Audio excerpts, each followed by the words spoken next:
paying him £48 to get them delivered to his property, and now when you opened the packet, they were smashed. And then the product was about 140 quid. So by the time you had paid the extra VAT on top of it to get them to deliver to his door, it was about 200 quid in the pocket. So the lesson was learned, didn't bother buying anything from abroad. Just the insurance was invalid. Everything. Just since Brexit, they're putting the UK is charging foreign countries for sending their products over here. So the shoe's on the other foot. So happy days, really. It's 6:30, Peter. Right. Are we ready to go, everybody? Have we got everybody? Perfect. Well, that's fantastic. I'm just pulling my agenda up on the phone here. So. I would, Peter. Right. Well, we start. Welcome, everybody, to January the 28th Recreation Amenities meeting, held at Zoom. Number one is apologies. Have we any apologies? No. No apologies. Okay, well, move straight on to declarations of interests. Any? Have we got any? Sorry, I've got my normal one. Sorry, Peter, my normal one for the allotments. Okay, Jeff. Sue? I might have one, but I probably need to update on it at the bike. But that's fine. If anybody comes across anything as we go along, and we'll just pass it on to keep it right. Brilliant. Okay, hey, we're getting way through this agenda straight away. Number 3, to approve the minutes of the last meeting. Linda? Yeah, can I just make a comment, please? For point 2019 about the digital town trails, I wouldn't want anybody to think that Martin and I were not willing to work together. It was more about the fact that I don't think the apps were compatible and they were also different audiences. I'm sure Martin would agree with that. So that it wasn't that we weren't willing to work together. It was more about the fact that they were very, very different. They had different IT platforms they would be worked on. So if we can just put a comment in there, please, to reflect that. I don't know whether Martin has anything to say. No, it's fine if I can speak, Peter. No, I agree totally with Linda's comments. No, perfect. Okay, can we just change that a little bit, Janet? Just to really say, Janet, that it was more about the apps being not compatible. I did say that I would work with Martin, and in fact I have been in touch with Martin a couple of times to see if there's any way we can complement each of the trails rather than work in conflict. So we are in touch with each other on that. Yeah, we can add a line into that effect, Linda. Yeah, that's not a problem. Thank you. Lovely, thank you. I'll scroll a bit further through, Peter. Or? Yeah, so I'll go back to the start, Peter. All right, go on. Yeah, just I'll run through them. Okay. Are there any other comments? Can we approve the minutes and then we'll have a look through to see if there's any issues? Can I have a proposer that the minutes are a true record? Martin Harrington. I cannot see anybody else for a seconder. Yes, I'll second it. Thanks, Jeff. Okay, all those in favour on that one? Lovely, thank you very much. Okay, Peter? Okay, so I'll run through to see if there's any matters arising.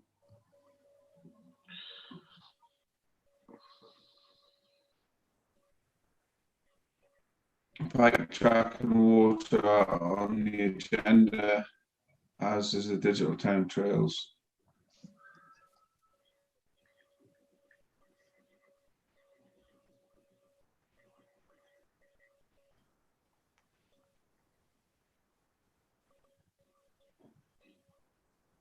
I take it everyone can see this, can they? Yeah. Yeah. Yeah. Yeah. Okay.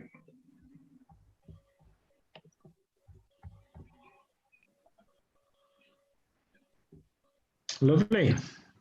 Okay, matters arising from the minutes, not on the agenda. We'll cover that. Item number 5, water at St George's allotments. Tim. Yes, thank you. I was asked to look into the possibilities of rainwater harvesting. In particular, it was mentioned that the Yannick Garden had such a system. Might want to speak to them in the first instance. Can I just ask, Chair, do you wish me to leave for this, or can I stay? I was going to say at the moment, Jeff, it's just an update. I think if we got to the point where we made a decision, I think that may be appropriate then. All right, I'll mute to keep myself out of it. Okay, so spoke to the garden. They put me onto the company that provided their kit, which is Polypipe, well-known company. Been in touch with them. They've said that they can supply the equipment that would be needed for such a rainwater drainage system, but they couldn't install it themselves. We'd have to get a contractor in to do it. They said we had 2 alternatives, basically. We could have an above-ground tank, which would be £900, plus all the costs of the pipe work and what have you to connect to it, and it would need a pump as well to operate it and get water into it. Alternatively, we could have an underground tank, which unfortunately for 5,000 litres would be about £2,500. It also obviously needs to be buried somewhere in the allotments, and would need a concrete base and either a concrete or a slab top to it as well.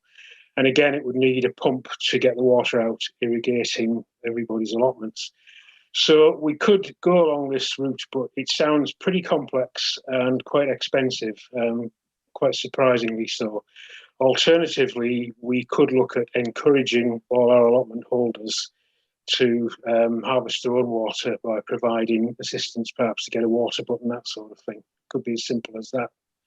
So, we could be sort of over-egging it if we look at a central system.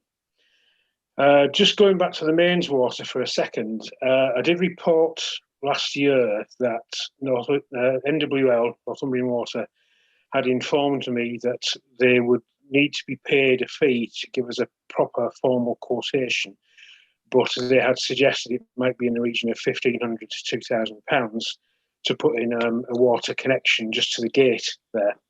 I did remember that in the very earliest days that I was with the council, Bill Beattie looked into this. Well, I wasn't involved in allotments at the time, so I rang Bill about it.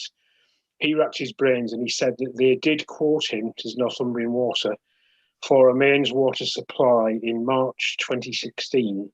And that was for about £2,600, he thinks, because he remembers reporting to councillors that if we went ahead with this, we'd be looking to get the money back over a 10-year period by increasing rentals at St George's by £20 per year. So we go from £39 to £59. And the response of the allotment holders at the time about that was very much against it. And so it was dropped at that time.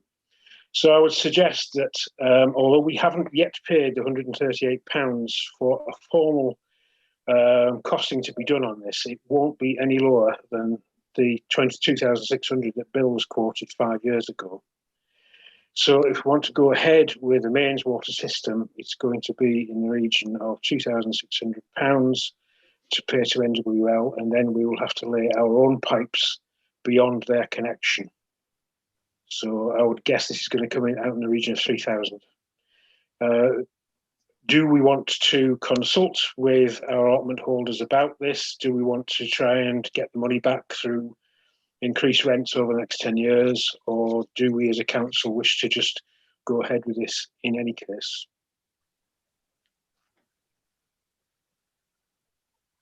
Peter. It seems to me that we should be improving the infrastructure at the allotments. As far as I understand from the previous meeting, they really are necessary to get some water down there for people. I think we should be doing this one way or the other, sort of no doubt about that. I suppose there's a broader question of whether you just get the money back or whether you just regard this as an investment in well, in food production in ANAC and in a community service, really. And if you get the money back, it's over sort of a longer period than that, because putting the allotments rents up that much seems a bit excessive for it, really. But it's just the way of actually, I suppose what we might consider is, if we want to put water in, I think we should, is the method that we might go about doing that. And I suppose the considerations are there. It's how much it costs to put it in the first place. And then there'll be a cost to also, either way, in terms of maintaining a rainwater system, or there'll be a cost of mains water each year, which will be quite considerable as well. So just a few different routes to go down, but my preference would be to have a look into getting water sorted there one way or the other. Martin? Yeah, in terms of the rainwater harvesting, it's good to investigate the matter, but from what I can see, there isn't a roof surface there to collect any water, other than maybe one or two small sheds. So it's going to be quite difficult to ever fill a rainwater tank. Obviously, if you were going to do it, the underground one would be far preferable, because overground ones have a propensity to freeze it and it breaks the tank. Obviously, you'd also need a power supply. It might be able to be done by solar, but I don't think we've got any electricity yet on this side. Obviously, you could buy a lot of water butts for £2,500. Mains water supply, yes, I would say that we ought to seriously consider it, but I don't think, I mean, I remember the conversation we had that Tim was referring to with when Bill looked into it. And it was the case that allotment holders weren't going to pay for it. But I would say that we seriously look at doing it, increase the rental for those who want the water supply, put it in line with such as Ratton Row, where they do have water, and then as the allotment holders change over time, then we can recoup some of the money. I don't know whether we're going to recoup, well, in any kind of reasonable time frame, probably never going to recoup the whole cost because there's not enough allotments there. But yes, put it in as a service for the allotments to make them much more viable, and then we'll get them all let. Thanks, Martin. Sue, Patience? Sorry, Peter. Yeah, I had my hand up. I mean, I was really going to support that, what Peter and Martin have just said. I mean, we could look at how much we charge at Ratton Row for plots with water and plots. You know, we used to do that, don't we? Sorry, at St James's, plots with water and plots without water. And I don't know whether it would be advantageous to put water into all of the plots. So as the tenants change, they've got water, you know. I mean, I don't know whether you should give them an option, just give them water. You're going to need it. You're going to need it in the future, you know. But maybe it's looking at what the rents are on those other plots in other areas and saying, to come in line with them, we're going to have to charge this amount for water on the allotments. Thank you. Martin Harrington?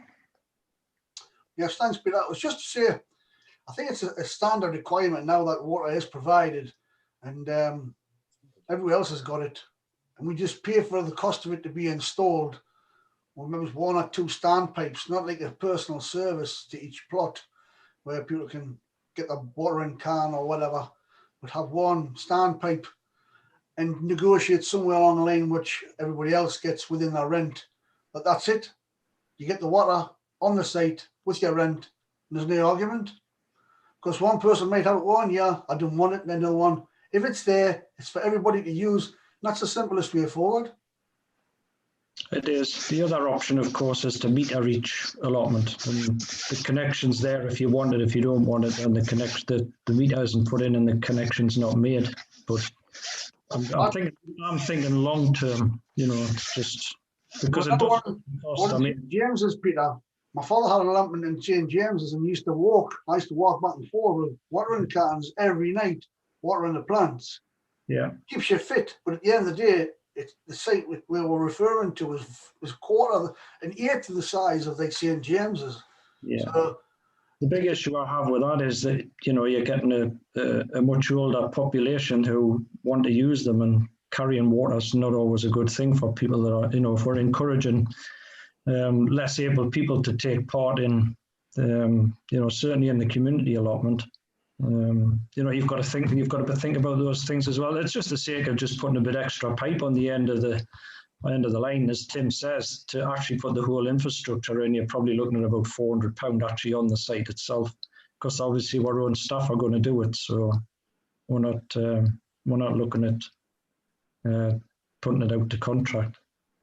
Janet? Sorry, I was just going to say, if it influences anyone at all, we still have £5,268 left in the allotment budget for this year. Right. Thank you, Janet. And not many weeks to go before the end of the financial year. So, yeah. Peter, how much do we pay for the amount of water that we use up Ratton Row? I know there's been issues with burst pipes and one thing and another for a while, but yeah, I'd have to give you a figure off the top of my head. Janet might be able to tell you. She's got the figures in front of her. Just whilst Janet's having a look at that, Peter, one thing I would say from an officer point of view is that the infrastructure that was put into Ratton Row has actually been quite problematic.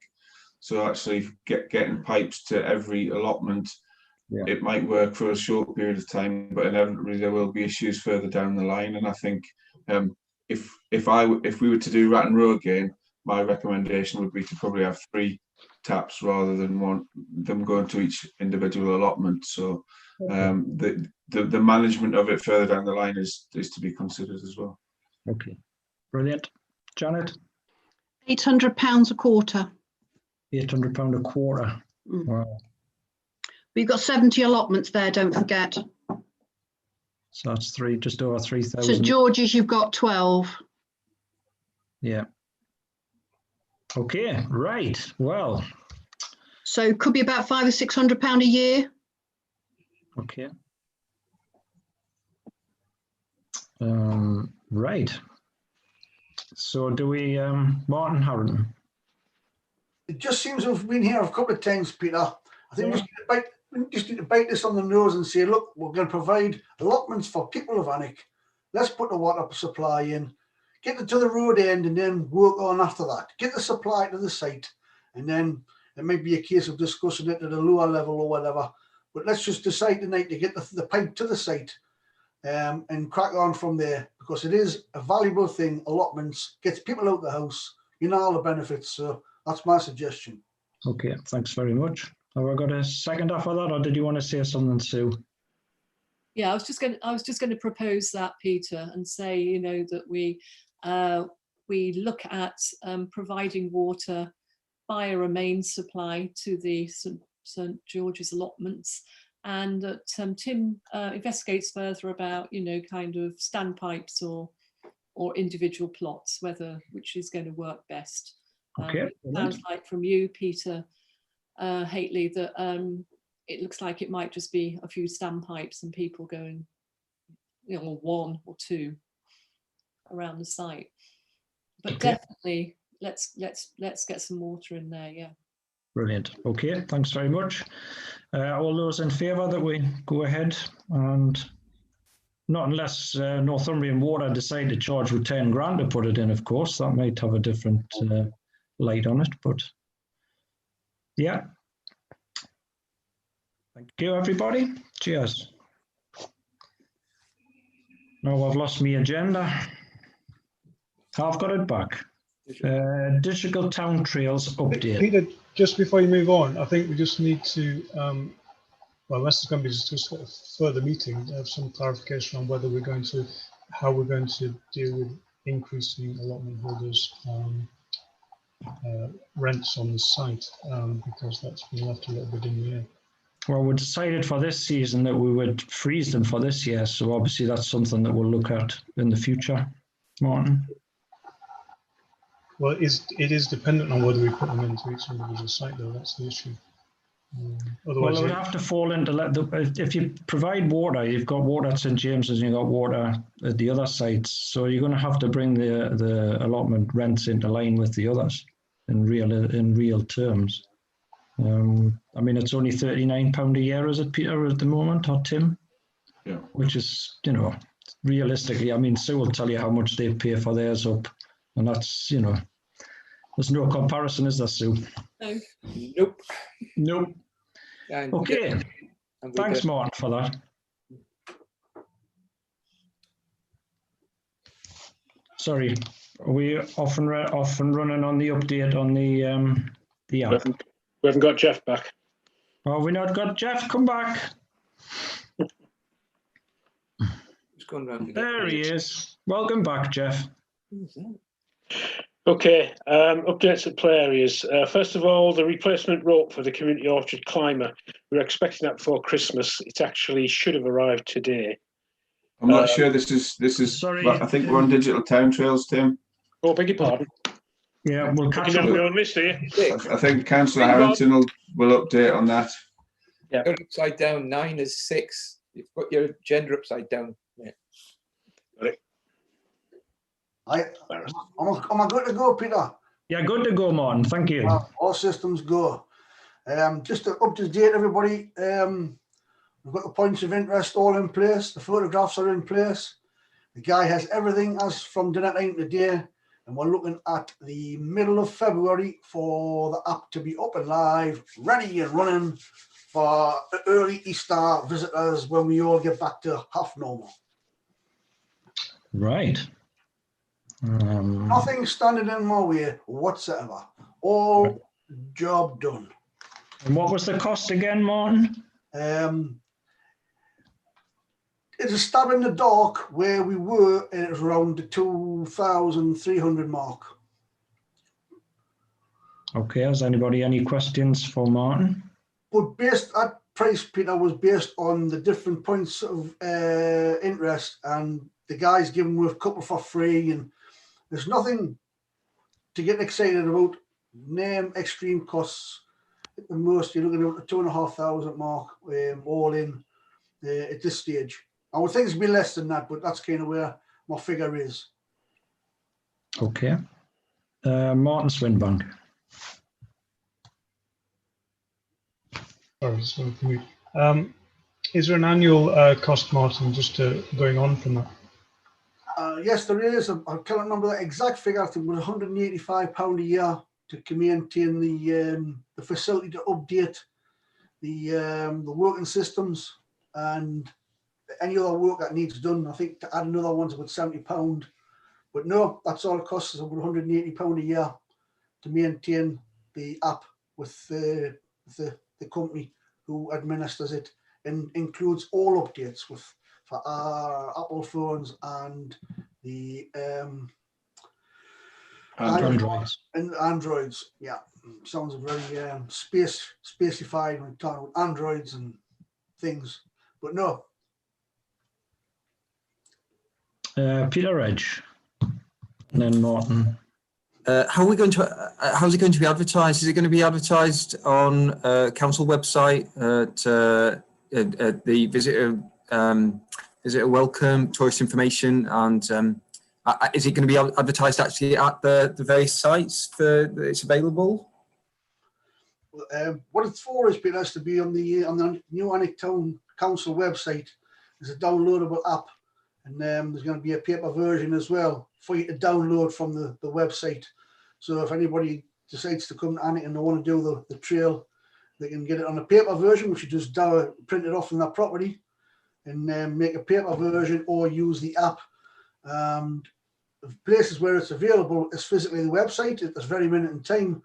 Tourist information, it'll be something else if they're prepared to do it, but we haven't asked them. But I'm sure anything to put a positive slant on getting people out and about in Alnwick and in the area would be a good thing. Okay, Martin Swinbank, and then Jeff, I think. It was just similar, really, how we were going to advertise it. I suppose we could ask people at tourist information to put a link to the Alnwick Town Council website. That would be useful as well, because it would bring other people to the Town Council website who were looking for that, but they could see other things. But I guess there are lots of service websites out there that we could ask to link to the Town Council website. Okay, Martin, do you want to reply to that? Yes, it's grand. The main reason is at this minute is where we just get the thing kind of stages moving forward, in the Google searching engines, it does show up quite a bit. People are looking now for apps for towns and places of interest. So it will show up there as well. So it'll automatically come back to the Town Council website again, which will hopefully, as Peter will tell you, it'll be a more dynamic offering for people, where we have the diary and events and all that bits and pieces. But on the landing page, I would assume, and I would like to have, is the app there and then when you come onto the website, to see it there and then and be able to get it straight away, and just take it from there, get it running, see how it works, and then if you can build on it, we'll build on it. Okay. Jeff? Just a question for Martin, Chair. Is the app free to download, Martin? Yes, Jeff, it's free to download. You can download it anywhere, really. It's not reliant on Google satellite or whatever. It's a set format. So once you've got it in your phone, you've got it, and then you just pick up and start and stop wherever. If you want to have a good look at it, you can have a look on the Corbridge one, which Tim actually got us involved originally. The Tail Trail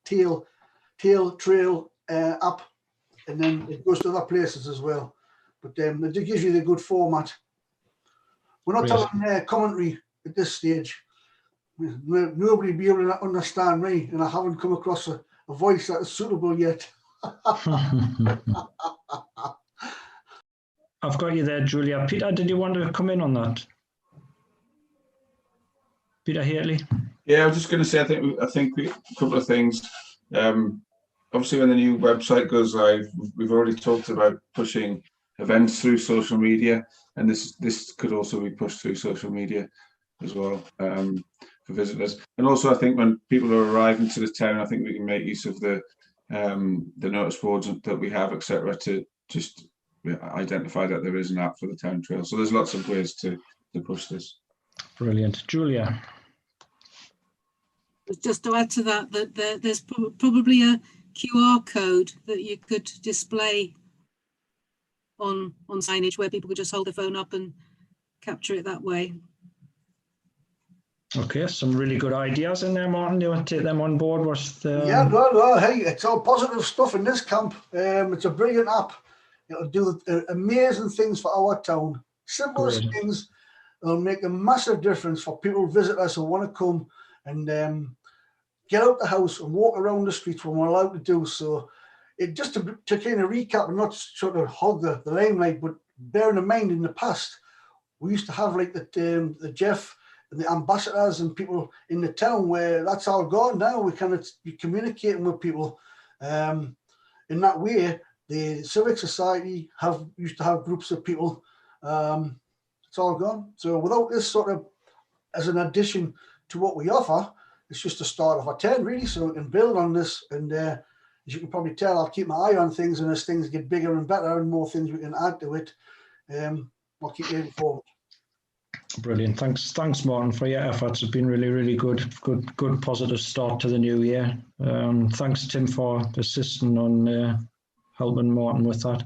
Peter, back to you. Yeah, I was just going to pick up on Julia's point. The QR code's a really good idea, Martin. If you could perhaps chase that up, it would help us if we're going to do some posters, etc., for the notice boards. Linda.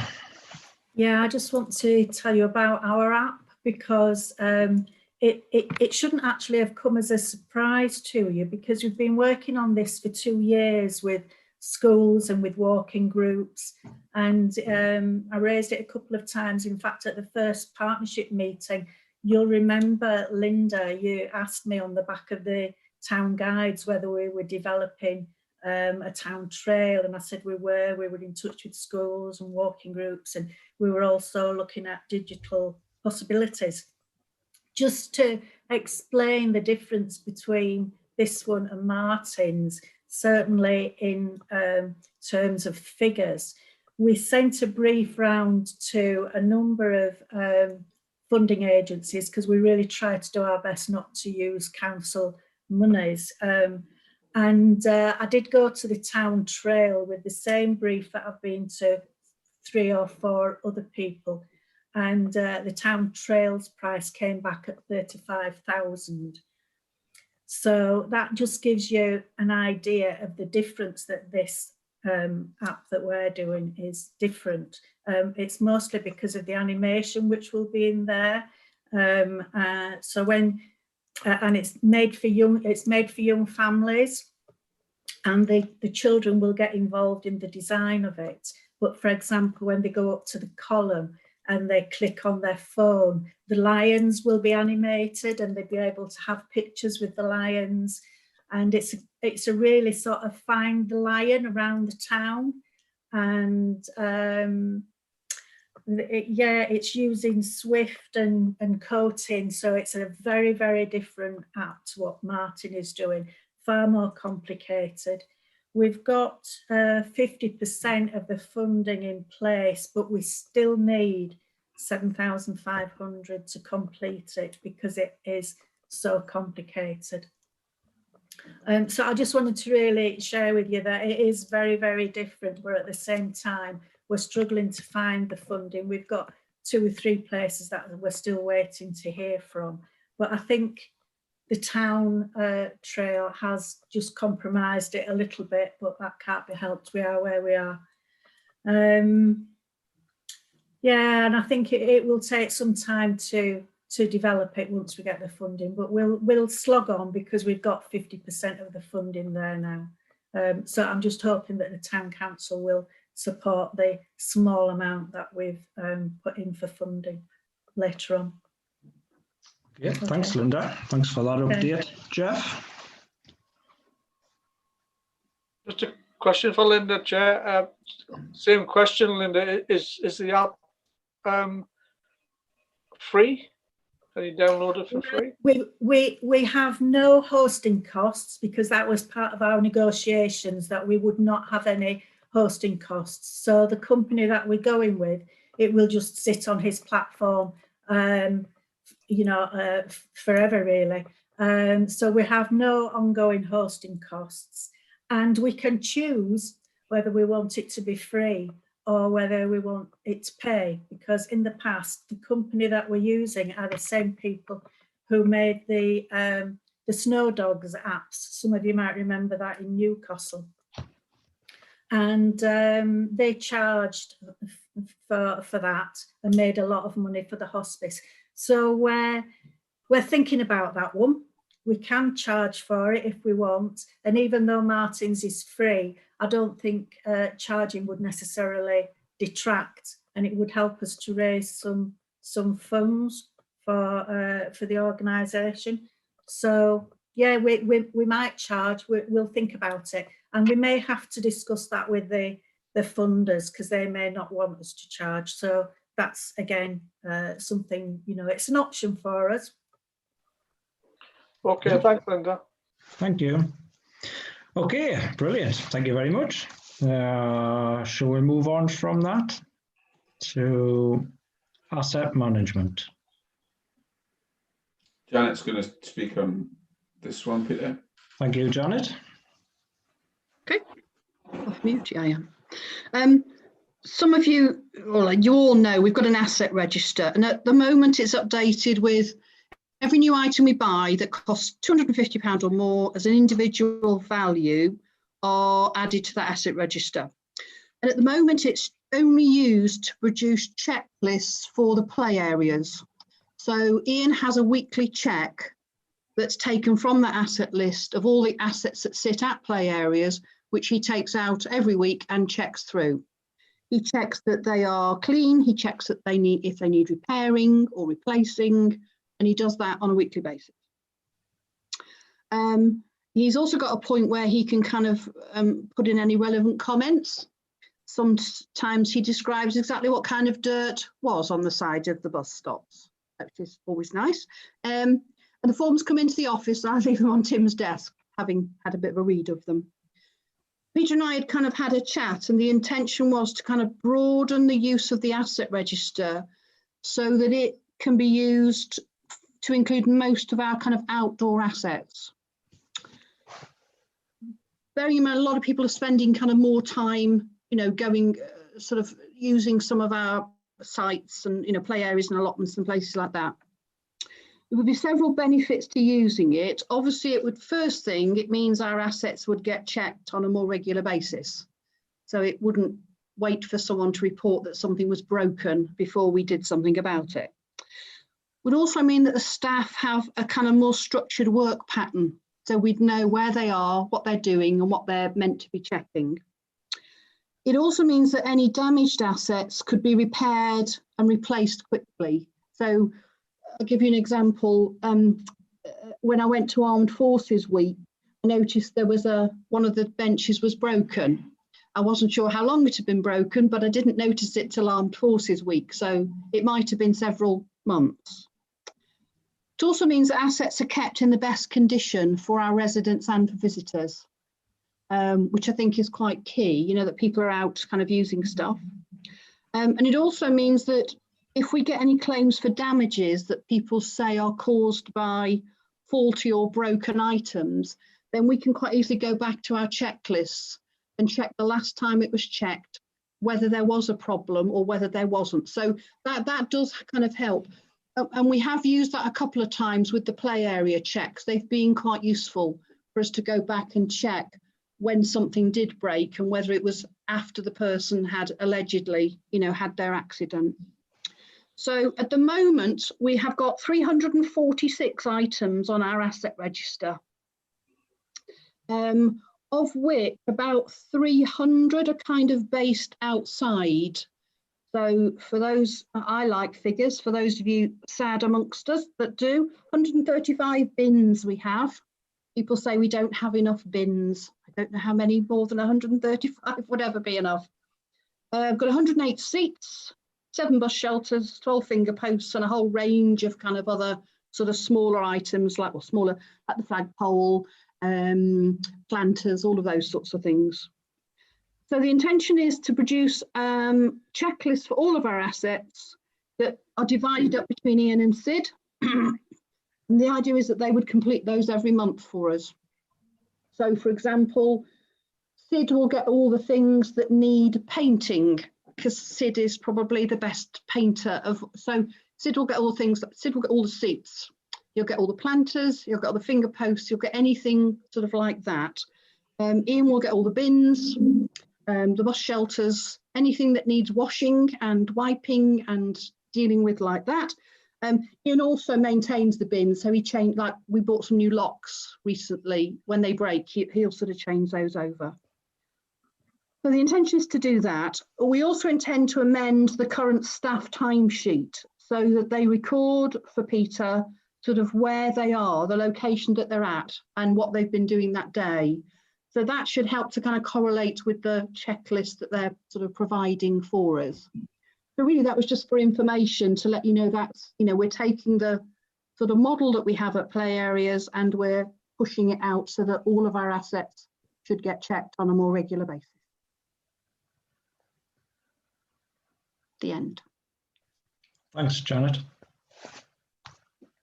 Any questions for Janet? No questions for Janet. You got off of that one nicely, Janet, didn't you? Linda's got her hand up, Peter. Oh, Linda Wern, come on. Take it up on mute. There we go. I'm back. It's not really, just wanted to say, I think that's a really good idea. And I think I'm surprised that we weren't checking them all as regularly before. So very good. I'm pleased it's happening. We've always checked them, but not on such a regular basis. Yeah, that's what I mean. So, yeah, the boys would have been given a list and said, right, go and check all the bins, but when you've got time to do them, rather than on a regular basis, which this would be. Yeah. Peter Heatley. The current assets that are checked regularly are, I think, the list has been compiled on an insurance risk basis. So, you know, the play areas, etc. That's the ones I check rightly regularly. But we'd like, as Janet said, we just want to make sure the rest of our assets are checked more regularly and looked after more efficiently. So hopefully it'll be a good step forward. Can we include in that, Janet, the surrounding area around the assets, or like around the bins, so there's not weeds growing up the front of them or around the back of them or around the back of the seats, and they're just, you know, it looks actually presentable all the time. Great. Thank you very much indeed. Budget update, Peter. Janet again. Janet again. Oh, Janet. You're on fire tonight. Sorry, it's me too. I sent round a budget sheet yesterday for councillors. Just a few kind of updates. What I'm now doing when I send it out to you is anything which has been changed since last time will appear in bold. So you only kind of need to focus on the bits that are in bold on your sheet. So just a few updates for this time. On events, we've paid £250 to the British Legion. That was our donation for Remembrance Day that was agreed last time. And we paid £50 for a floral tribute for the VJ Day small kind of ceremony we had at the War Memorial. No more expenditure on projects, although there will be next time because Peter's trees are on their way from Wylam. Is that right, Peter? Wylam, yeah. So there'll be more spend for that next time.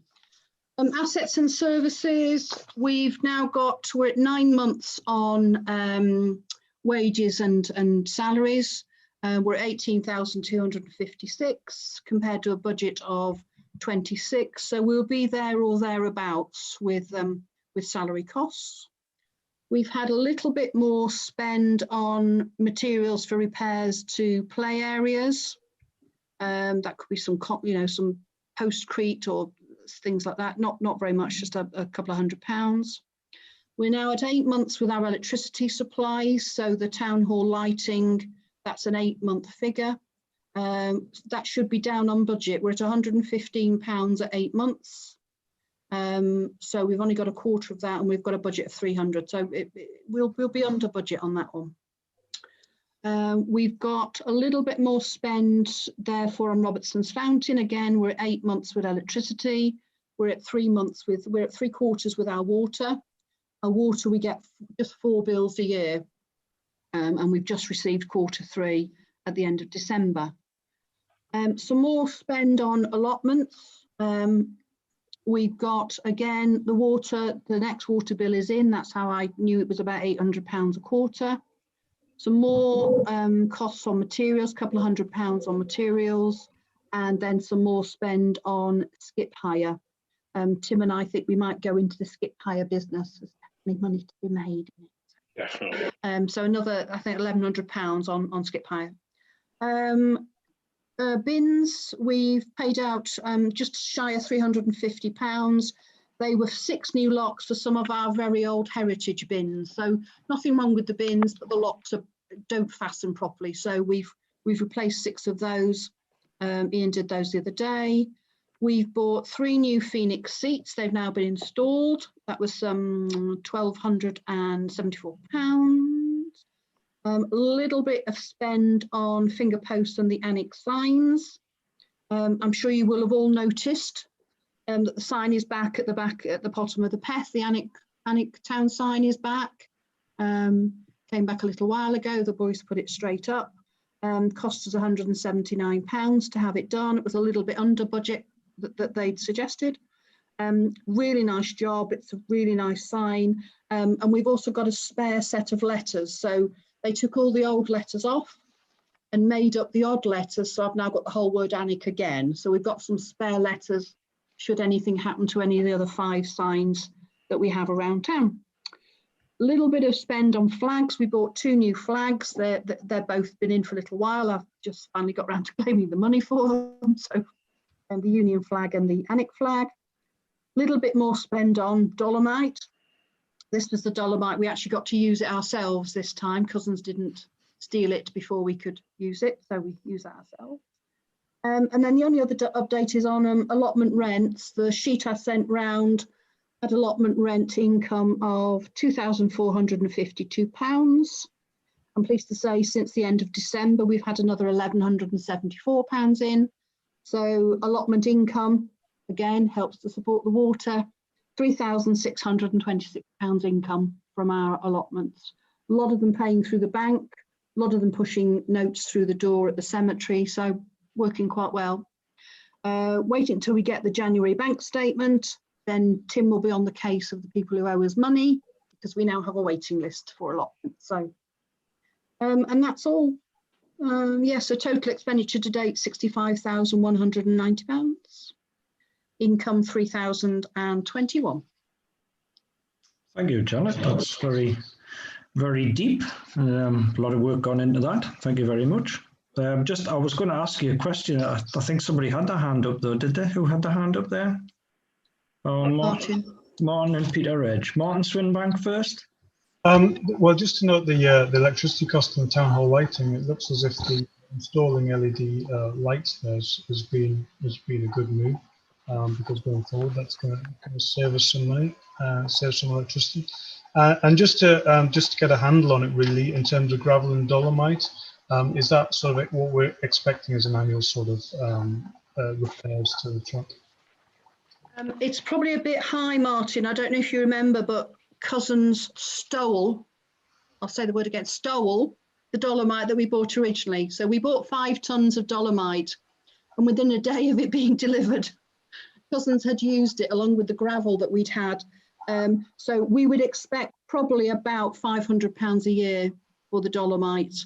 That's 2 lots of dolomite. So if we said £500 a year, that would be probably about right. I assume we got recompensed for the. We've invoiced them. They are yet to pay. I'm hoping it will be on the January bank statement. A phone call will be being made if it's not. Okay, thank you. Peter. Yeah, I just had a few questions. Yeah, one was the World War One bench. Is that? Do we know when that might arrive, Janet? Yeah, I chased him the other day. He's coming back to me with a date. It's been in the back of my mind as well. I chased him the other day. Peter is going to come back with a date when we can have it. So I'll update you as soon as I know. All right. Okay. Another one was about Robertson's Fountain. Because we're paying for water on that, and we discussed it a few years ago whether. Because is the fountain actually going at the moment? And it was like, if the fountain's not going, can we just pay for it to be cut off if it's not being used? It was certainly going, because I remember getting wet one day when it was blowing out. Yeah, it has certainly been running. Yes. Okay, no problem. Okay, if it's being used, then that's. I think we discovered it would cost a lot more money to have it disconnected and then reconnected if we wanted it reconnected than I think it was something like 2 years usage it would cost to have it connected and disconnected. And I think we decided it was cheaper to let it run. It's a pity you can't get low energy water, as we could, I know, yeah. Yeah. And we've talked all about recycling and things, and it's just, health and safety just stops you from doing that. And then the last one was just that there was some budget left for seats in that, wasn't there? Is there a plan to use that at all? Yeah, I've got an update later, Peter. So I've got an update on seats later. Okay, no problem. Those are the questions. Thanks very much. Yeah. Bill. Just a couple. Skip hire. It's an enormous amount of money. I mean, what's getting filled with?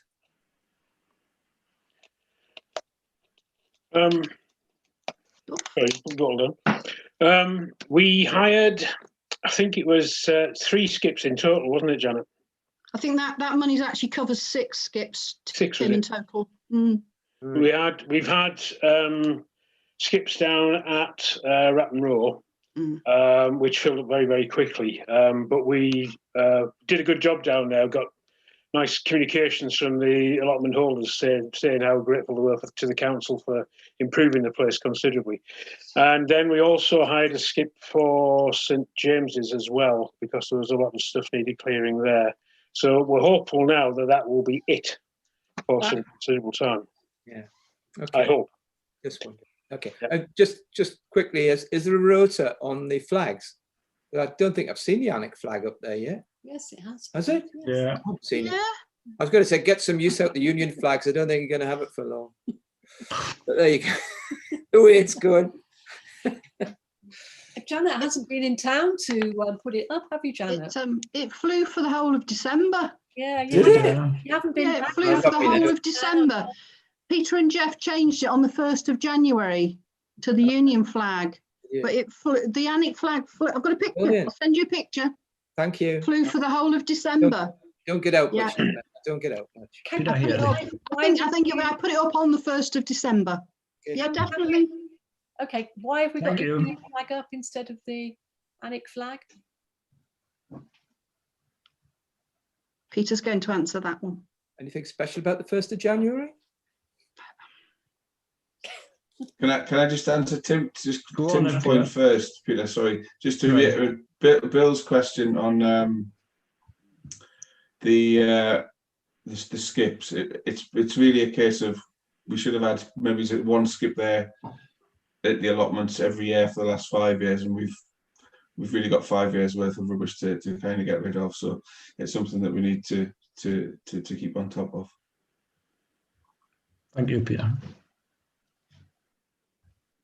Right, where we're going next? Linda. Linda. Oh, right, Linda Wern, yeah. This isn't about the budget, but talking about signs reminded me something that some representation that I had over the Christmas period, and I'd totally forgotten about it.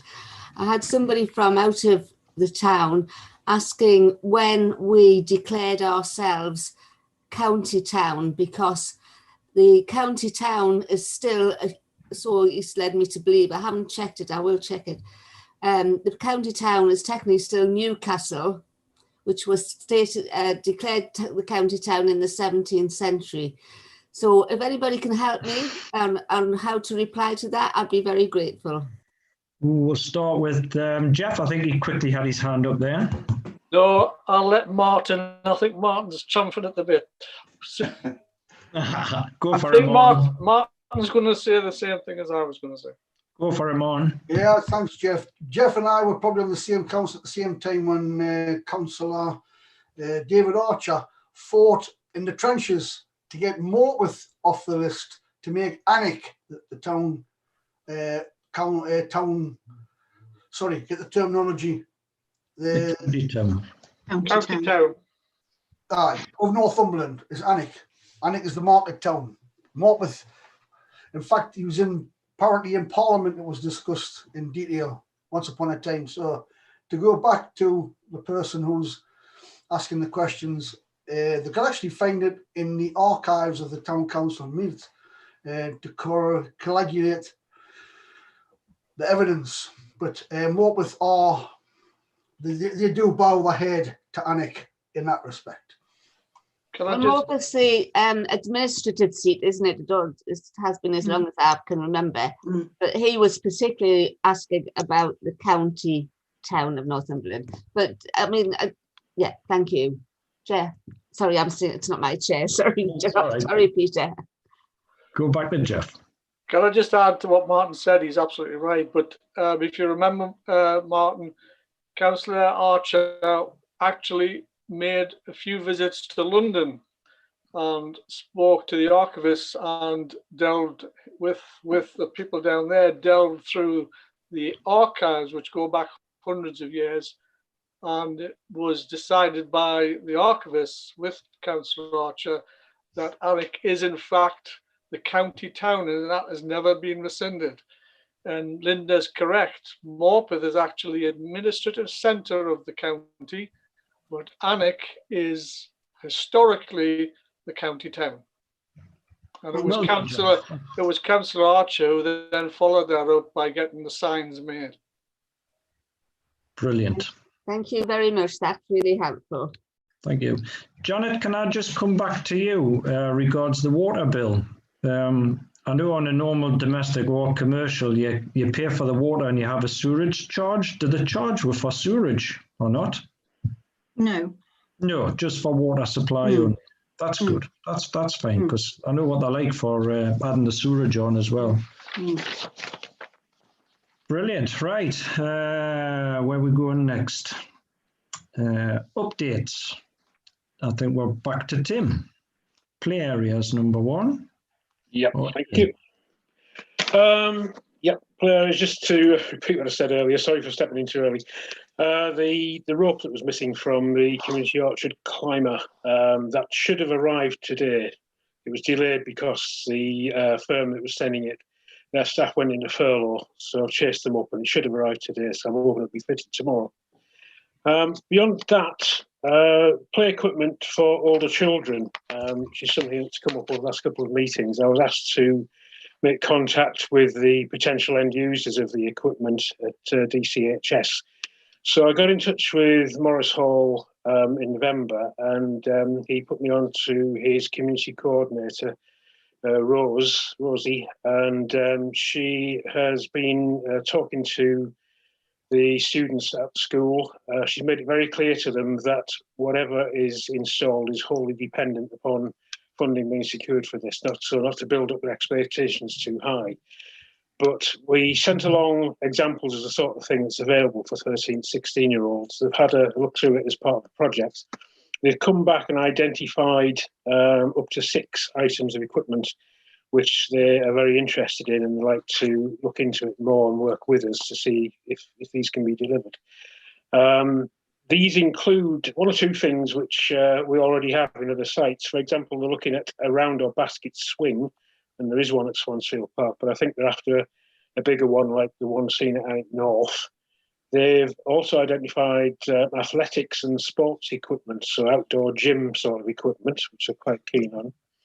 They've identified sunken trampolines, which have also been requested as inclusive equipment from Barndale School. So that could be 2 sets of people with 1 item of equipment there, could be quite good. And there's other things such as spinning balls, and some of this stuff looks great. I must say, I wish they did it for adults.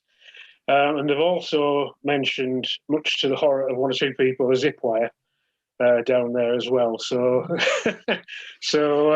you know, that's what we've come up with anyway. So what we intend to do now is to go back to them and work with them as best we can, is what COVID will allow.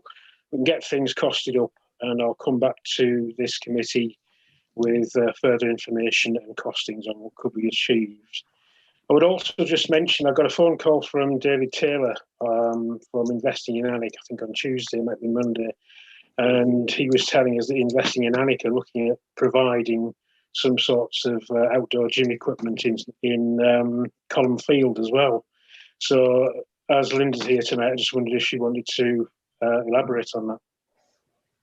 Linda? Yeah, well, as you highlighted there, Tim, this is really David Taylor's baby, but we have been looking at this for a couple of years. It was first raised at the Borderlands meeting that we had, and then we put it onto our strategy.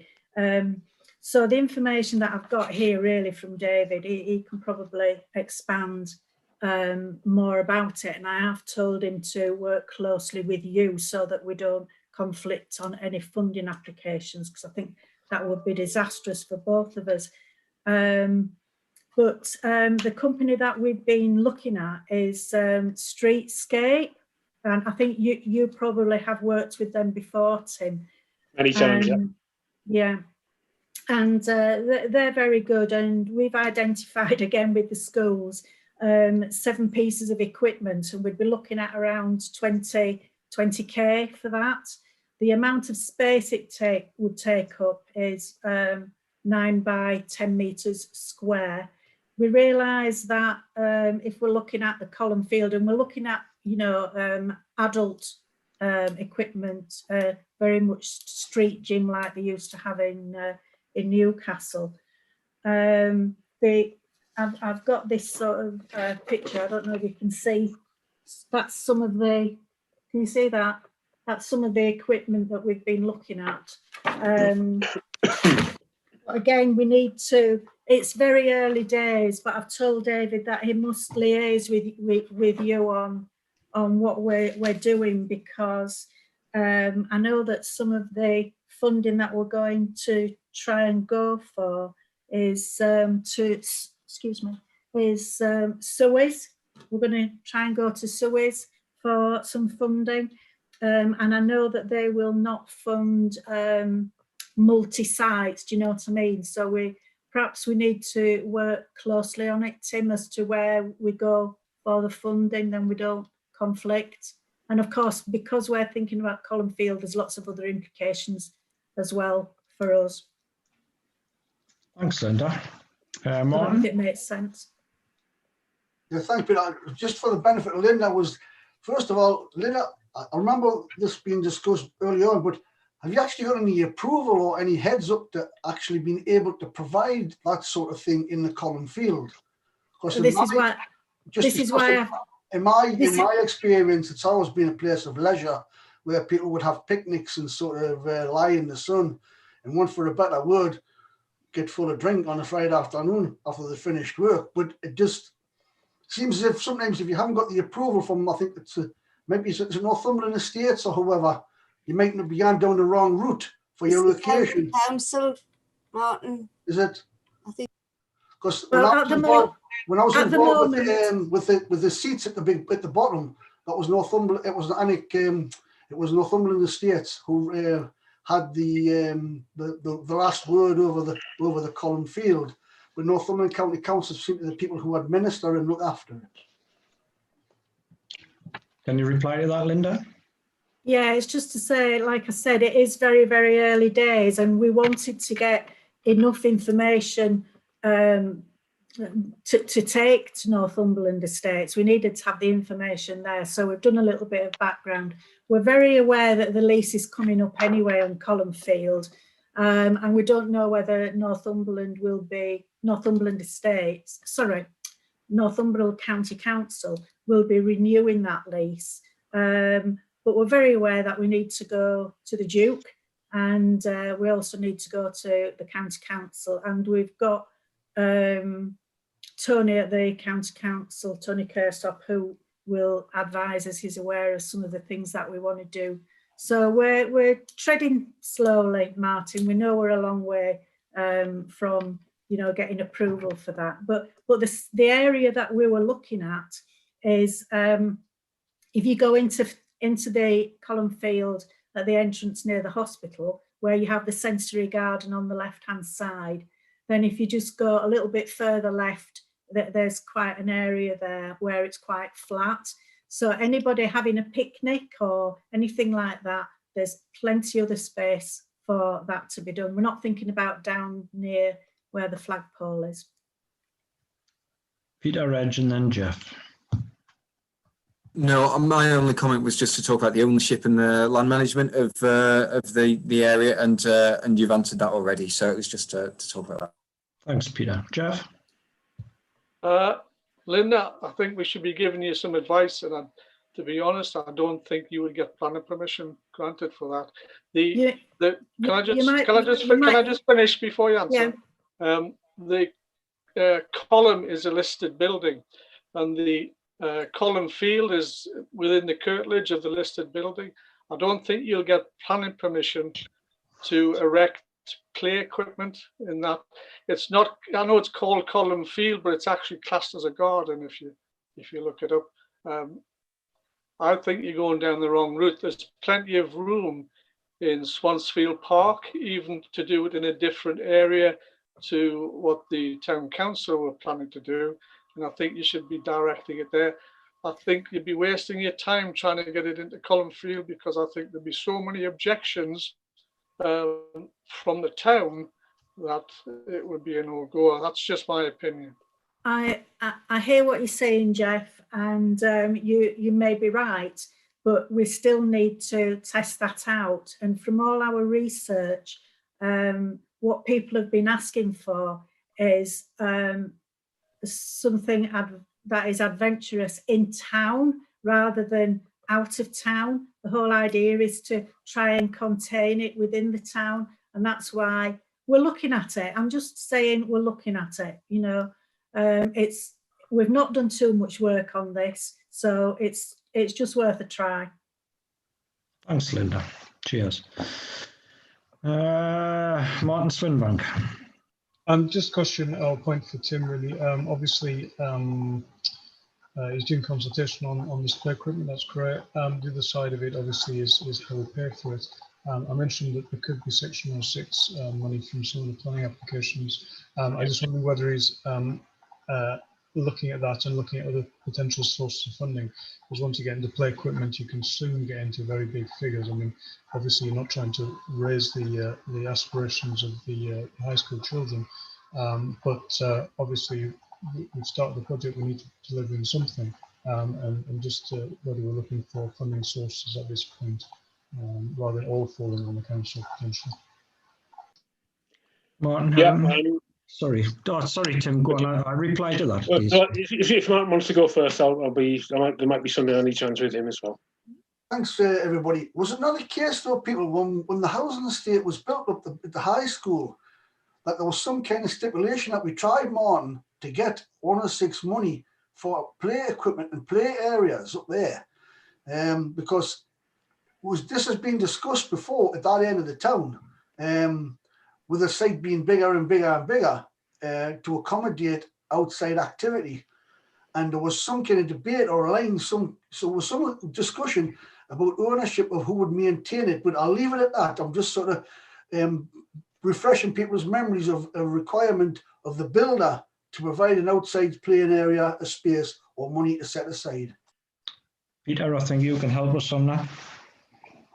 Well, hopefully. I'm not an expert yet, but there's been a bit of a shift in 106 monies and play areas and actually how they're maintained and managed. So I think with the new Taylor Wimpey site, I think there's a management company going to take over the maintenance of the play area rather than the town council, and the residents of that site pay a service charge each year to that management company to maintain it. So there's a bit of a shift.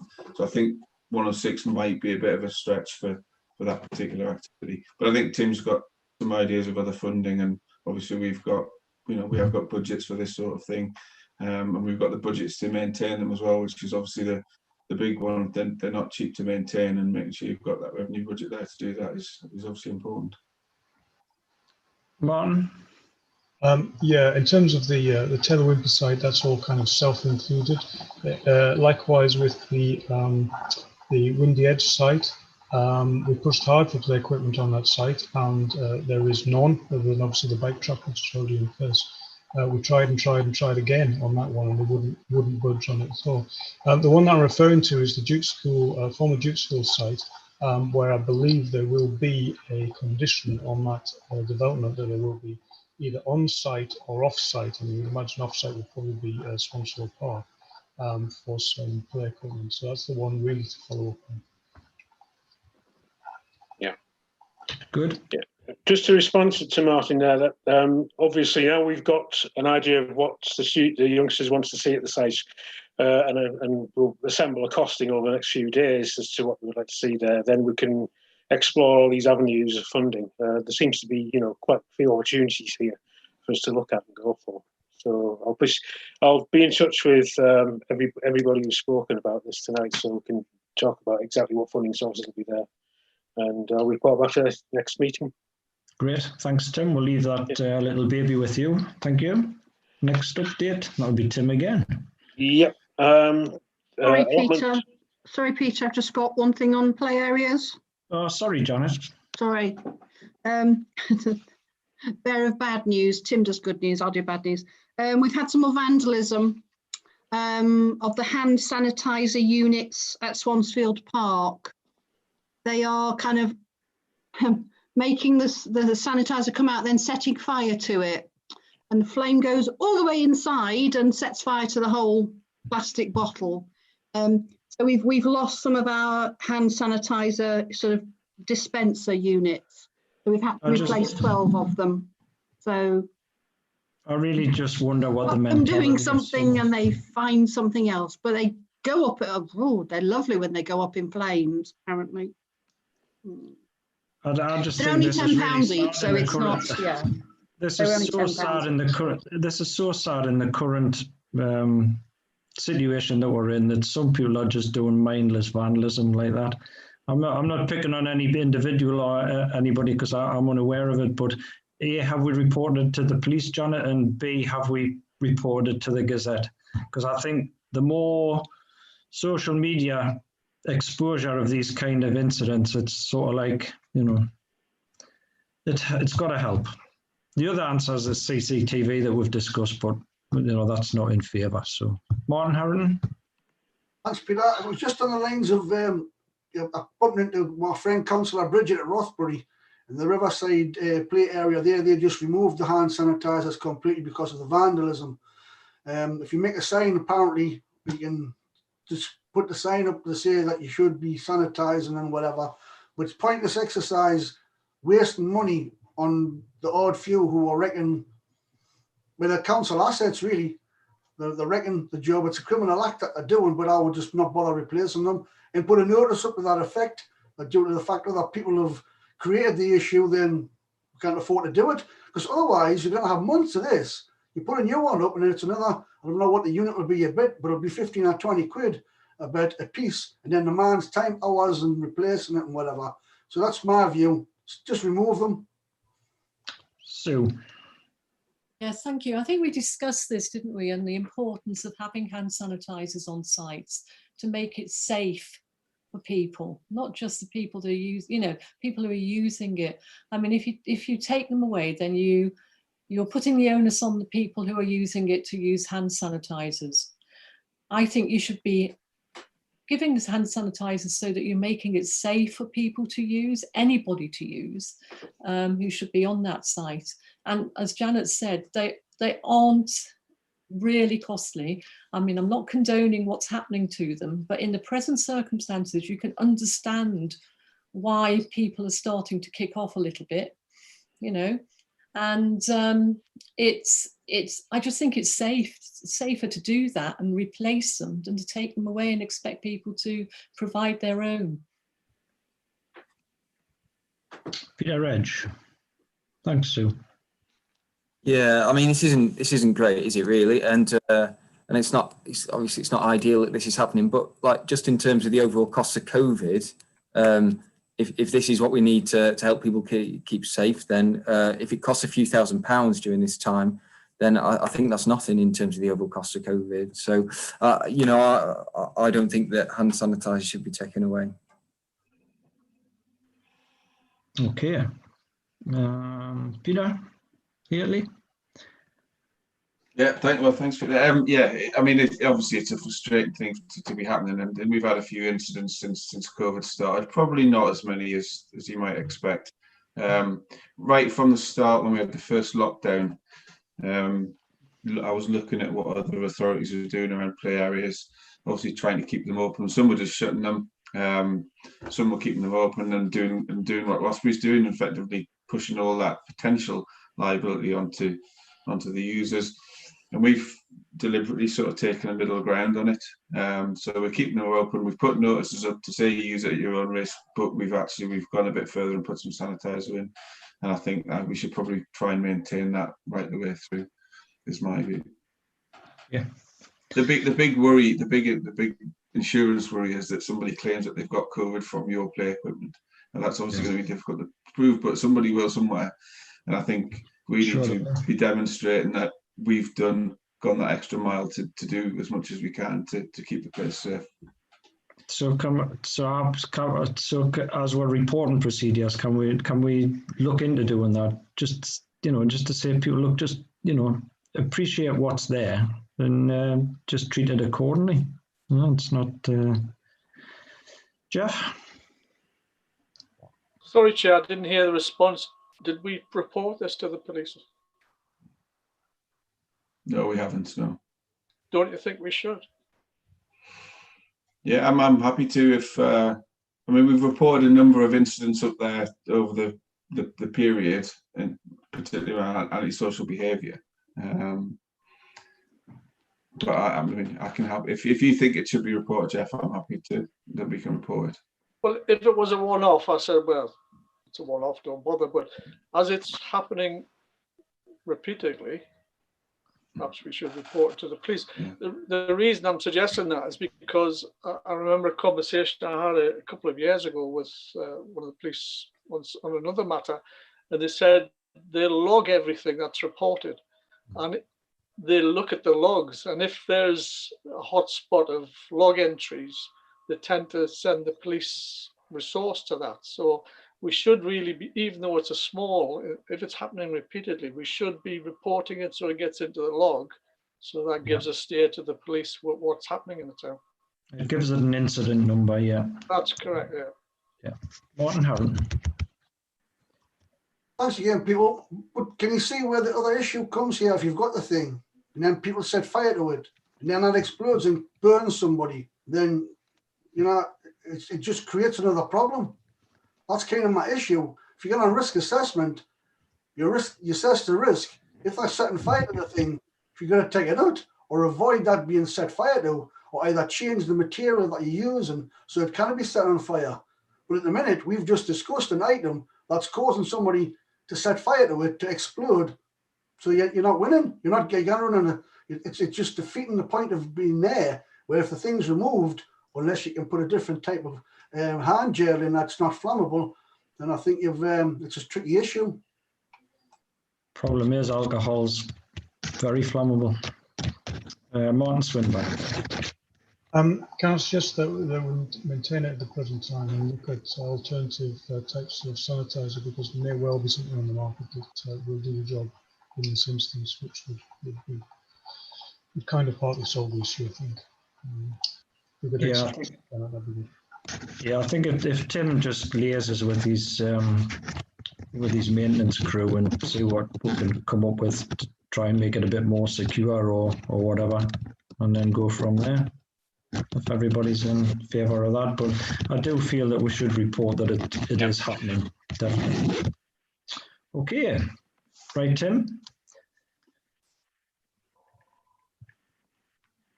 Allotments. Yes, last bit for me. Allotments again. I was asked to get a quotation for soil testing at Ratton Row, because we have a long waiting list there, and we've got some vacant grassland which could be used for further allotments. I've had a lot of trouble finding a firm that would quote me for this, but I finally found one, thanks to Northumberland Estates, to put me onto a firm in Newcastle. And they have quoted a price for soil testing at Ratton Row of £3,675. So I want to report that to councillors tonight and ask you what you would like to do with this figure. Personally, I would just say we'll leave it as a grass field, that area. But maybe we should not cut the grass and actually encourage some wildlife in there, because the grass seems to work. It's always green. So, I mean, that's my opinion, that we should just leave that area, but try and maybe fence it off so that you can't do fly tipping on there, and maybe, I don't know, encourage some space where wildlife can maybe put some of those oak trees in there, Sue.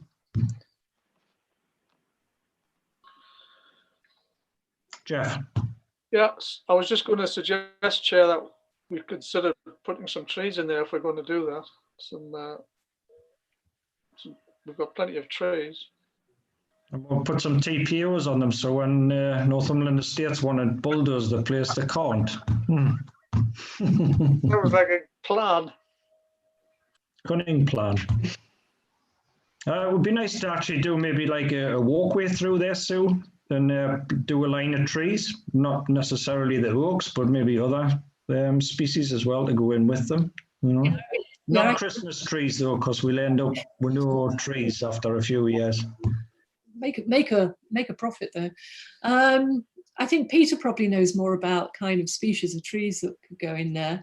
I'm not sure about how they would, you know, kind of without a soil test, whether we want to put them in though, really, because of them surviving. Yeah, I mean, I think there's plenty. We have plenty of trees to go in. Yes, any suggestions will be helpful. Yeah. Yeah, we've got 1,400 trees to plant, so we'll be able to find some trees that be able to go in there. I'll have a look in there. Yeah, definitely. Can I ask what they're testing for? Contamination, I think, was it, Tim? It was, yes. It was. I can send you the quote, Bill, if you want to see it. They listed what they would be looking for. Basically, they were checking for contamination to see whether it was suitable for growing. That's 3,000 quid's worth. And what you could do in there is put 3,675. Blimey. Again, we're in the wrong business. Skips and soil testing, I think we're going to. Yeah. Martin Harron. You're on mute, Martin. I think Martin Swinbank was before me, Peter, please. Oh, sorry, I didn't see you down there, Martin. Go on, go for it, Martin. Yeah, I just think before we kind of abandon those areas, I don't know how much demand we've got currently for allotments at that point. But that green area, I was down there not very long ago, and there's actually quite a big green area. There's probably enough space for probably 12 allotments, I would imagine. And I think we maybe need to do a lot more digging, if you like, here, and see if we can get those back into use.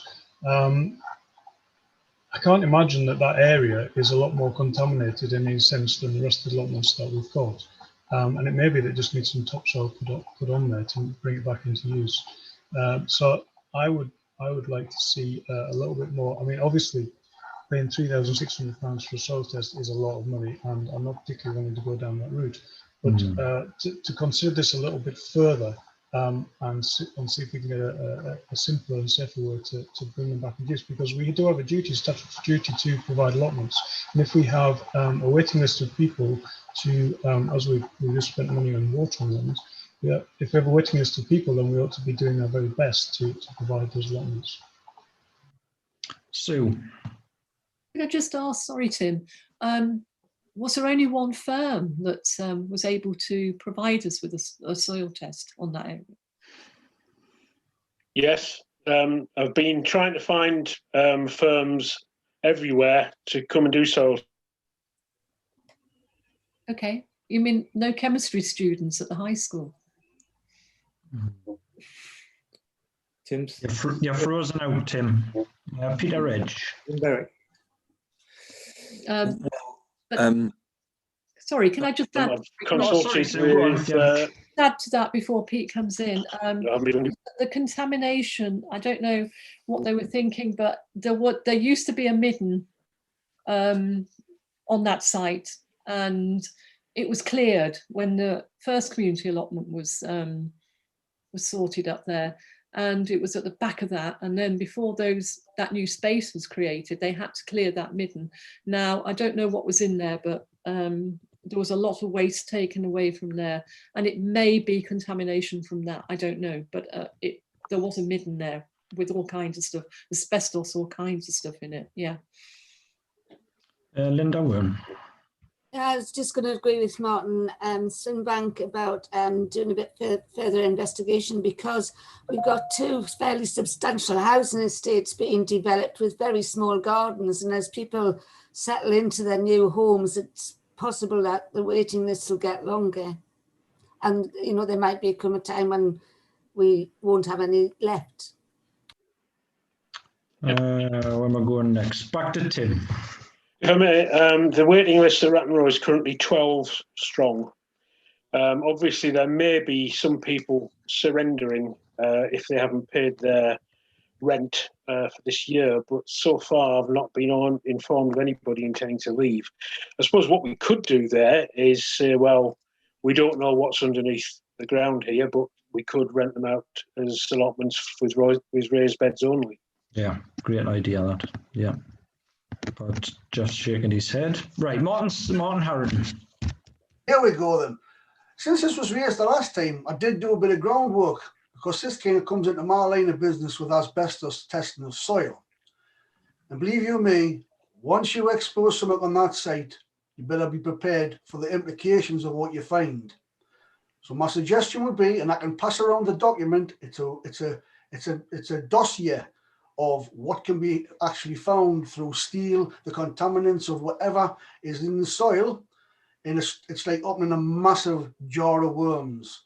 So whatever we decide is on the reluctant side, in my book, is to leave well alone. But as I say, for the benefit of Tim, I'll forward Tim, what she should have done by rights, because I've had plenty to contend with recently. But the point I'm trying to make is, once you open the jar, you cannot put it back in. The person who does that survey for you on that site has to report back what's in the ground. Then you've got the problem of, well, that's what we've got. How are we going to deal with it? Then you're going to go back to the landowner to say, well, Mr. Landowner, we've got X, Y, and Z.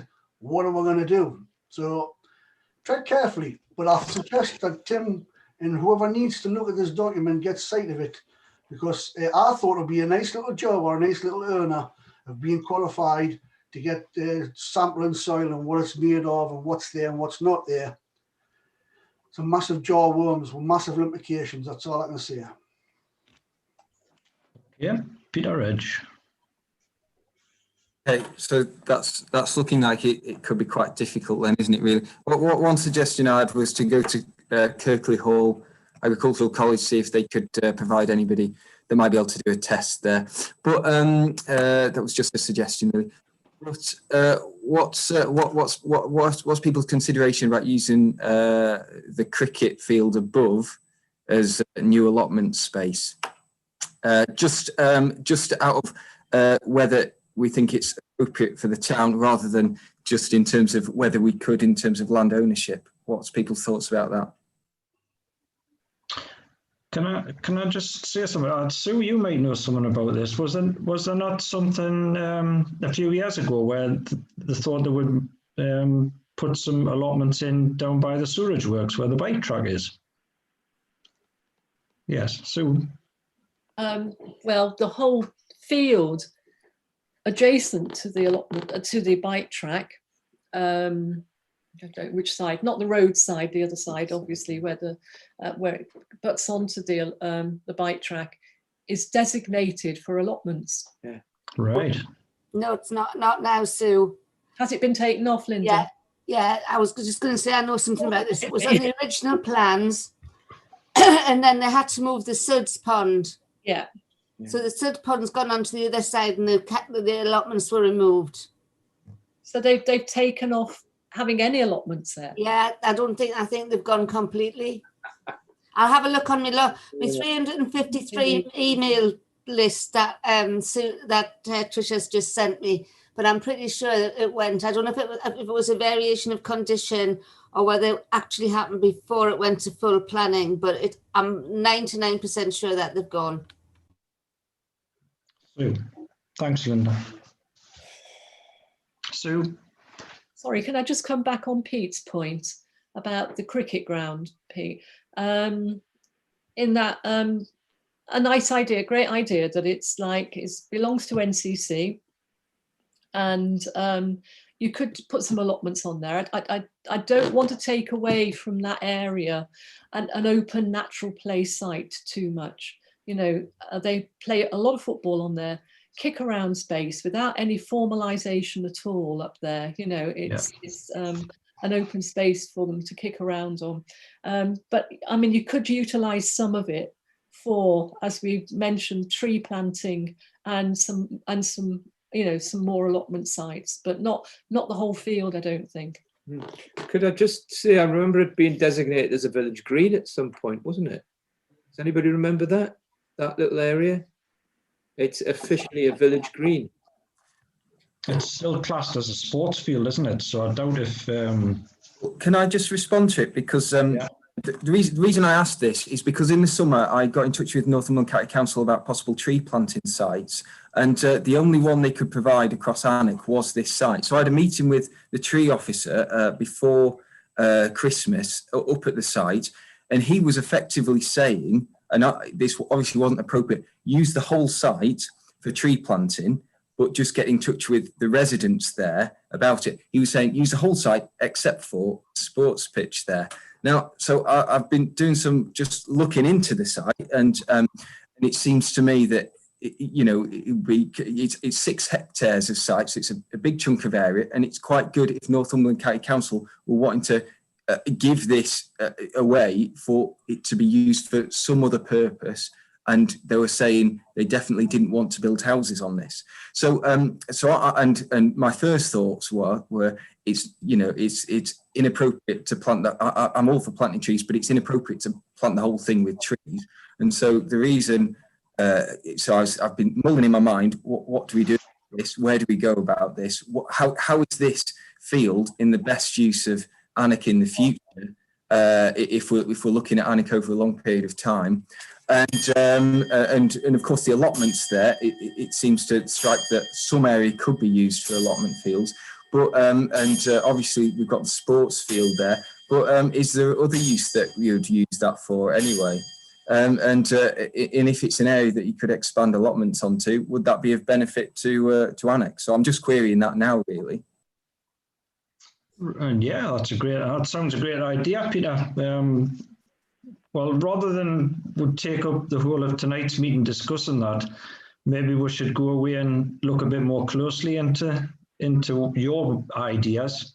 Maybe liaise with Tim and maybe bring the allotment working group into that, and we'll and see what the potential is for that site. Obviously, there's no reason why sport and recreation can't work together there. Sue? Yeah, just I'm not on mute, am I? No. I just wanted to say maybe that's something for the Environment Advisory Group. Mm-hmm. Definitely, yeah. Yeah, quite happy for that. Okay, that's a good discussion in the future, and that'd be great. Okay, thanks. So going back to the problem that we have, Jeff, when it was mentioned about using raised beds in that area, you seemed dead against that, but yeah, I think taking Martin's point, and I think we should listen to him because it's his area of expertise. We should be very careful about offering new allotments, even with raised beds, on ground that we suspect may be contaminated. I think we would be crucified if anything happened. Right. Okay. Martin Harrington again. Just one last thing for everybody. I think I remember correctly in Newcastle, the city allotments had to literally pull up every footpath or were contaminated. Somebody got the soil tested, and they had to literally make new allotments in the centre of Newcastle. Once you open the bottle, you cannot put it back in. That's all I'll say. So should we look at putting it to other use as wildflower beds, grass, bulbs, wildlife centre, and trees? Yeah? Is everybody in agreement that we should abandon this idea of soil testing and actually just try and make it a wildlife space? There's lots of nods. Does anybody want to put their hand up and make a comment to that or not? Right, Martin Harrington. You're on mute, Martin. You're zipped. Oh, no, you don't want to speak. Okay. Jeff. I'd like to propose that, Chair. Do we look into doing that? And if a few people can come up with some different ideas of what we could actually put in there. Yes, Sue, are you happy with that? Yeah, we'll get rid of some of them oak trees for you. Okay, great. Tim, back to you again. No, that's me done, I think. Is it? Yeah. We're all ready. Street furniture, that must be Janet. Yeah. Come on then, Janet. Can you paint it? That's me, yeah. Bins, we'll start with the bins. All the planned bins moves have now been done. It was like one of those, when you were little and you had those where you had to push the little squares up and yeah, anyway, it was a bit like that, but they're all done now. So they should all be in the right places. So we have no bins left in stock. So I'm pleased to report that the dog bin has been put back at the top of Peters Mill Lane. That was very well received. Ian had an audience while he was doing that, so they were very pleased with that. Once he'd put it in, they also asked if they could have some more bins for the new estate. So he brought that message back to me. Can I make a comment on that, Bill? Janet, I think it's in totally the wrong place. It was never there. Where it should have been, where it was, I think. It's not. It was on the other side, and they can't put it on the other side because that's now a road. And it's now it's right on the corner of my neighbour's entrance drive.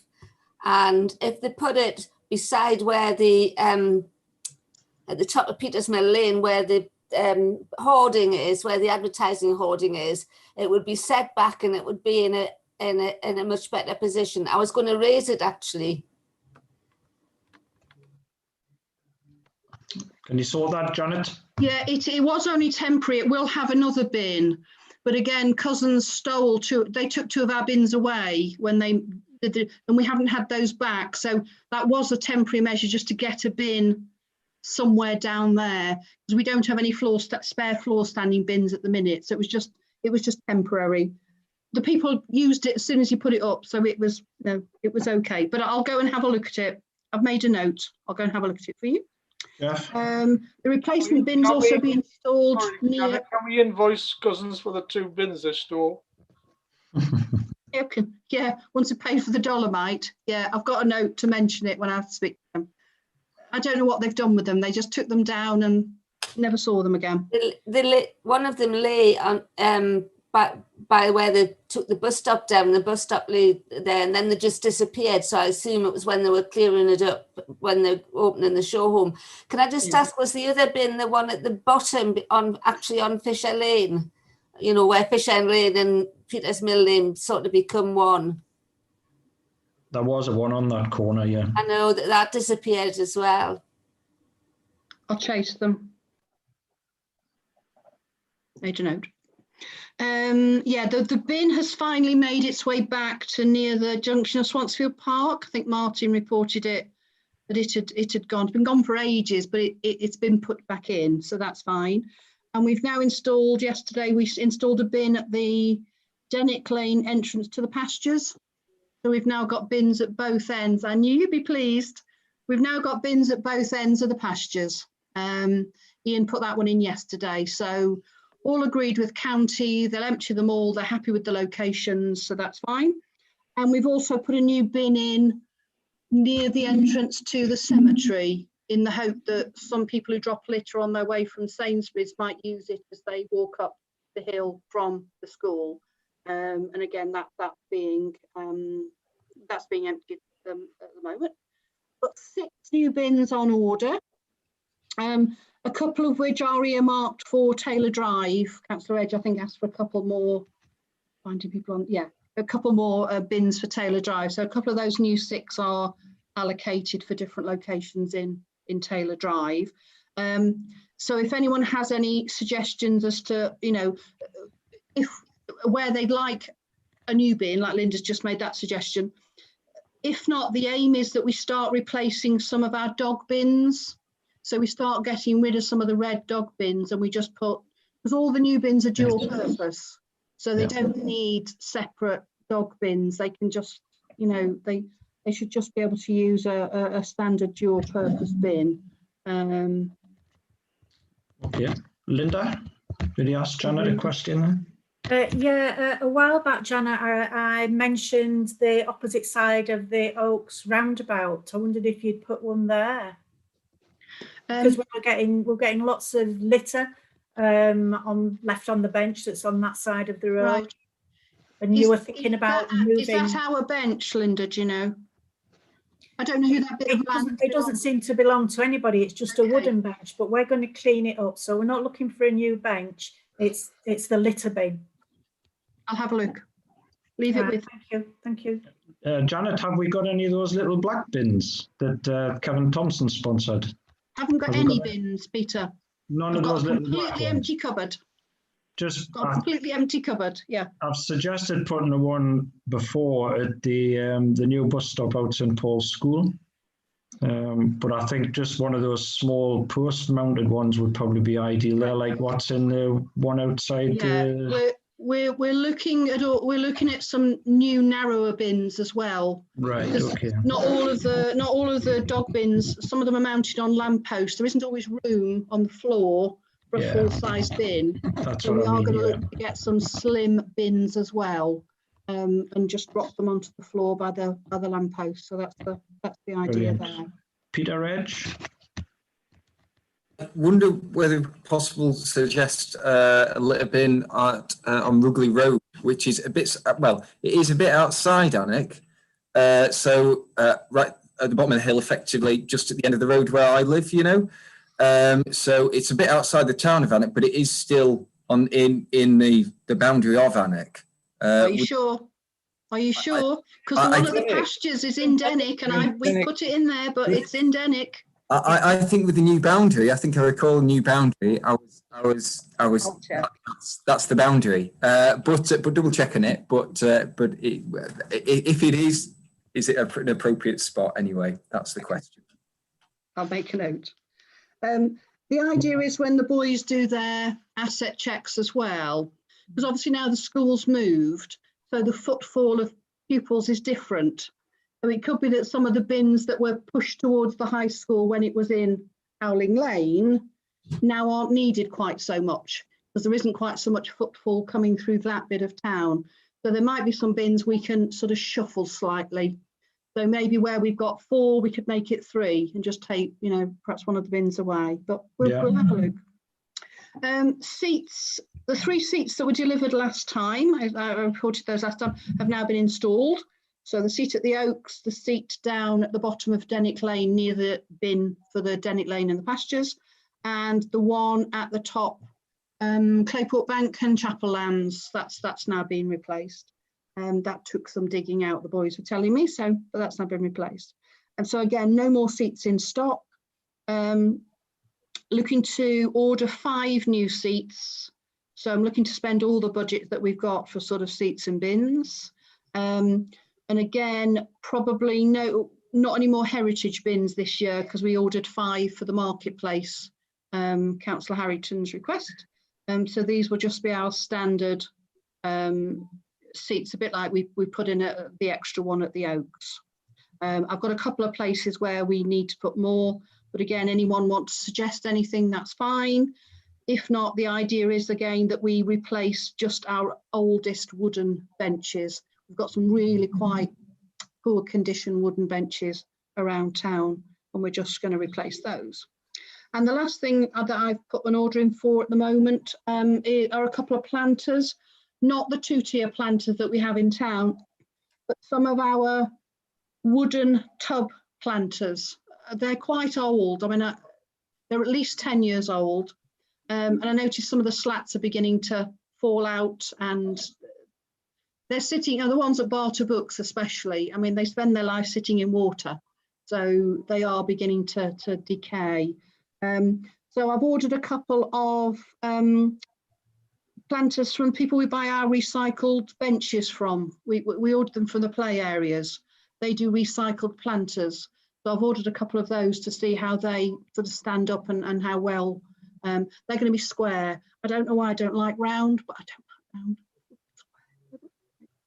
like round. But yeah, I've ordered a couple for the town centre, and I've ordered a couple for the cemetery, and we're just going to see how they do. But they've actually got feet, so they sit off the ground to start with. But yeah, wooden tubs need to be a priority this summer. You water them, and the more water comes out than stays in. So, and that's it, I think. Yeah, Martin. Yeah, that's it. Just a couple of things. First of all, the seat at the top of Chapel Lands was the old metal one with the wooden slats on. Can I make a plea that we can reuse that? Yeah. And reuse it, because that's the best way to recycle. Is to reuse what we can. I don't know what we can reuse it, but I'm sure there'll be somewhere. They're quite attractive, those steel. The last bench we did, Martin, where we Sid refurbished it and it went into the pinfold. So that was the last bit. So yeah, wherever we can recycle benches, we will do. The only one we couldn't recycle was at the end of Dennick Lane, because it was the whole thing was concrete. So we weren't able to, it was a proper old-fashioned park bench. But we always recycle benches where we can. That's great. And the other thing was, which I'm pretty sure is in Dennick, if you go to the entrance to the Arm Valley Railway, there is a bin missing there, which just ends up being a plastic bin liner hung on a nail, I think. Basically, it looks absolutely appalling, and usually is overflowing. Now, it isn't our responsibility, but I wonder whether we can liaise with Dennick Parish Council, because obviously it affects residents of Alnwick a lot, because a lot of residents go down there. And I'm sure that the guys who pick up the rubbish get absolutely sick of having to pick a load of rubbish off the floor next to the bin, because it's always full and it needs a proper bin put in. But I don't know whether we can do something or go ours with them or something on that location. They haven't got enough preset for bins, Martin. I know, but I mean, it affects people tonight. That this is the thing. I mean, that people in Alnwick use that location. I mean, it's. I mean, tourists obviously as well. But I mean, at the moment, it's filling up, and it's people from Alnwick that are using it. So I don't know what we do there, but just ignoring it seems a bit short-sighted, really. Yeah, I'll have a look to see if we've got a spare at all, one that we could perhaps recycle, and move one over. I'll have a look. Peter Haley. You're on mute, Peter.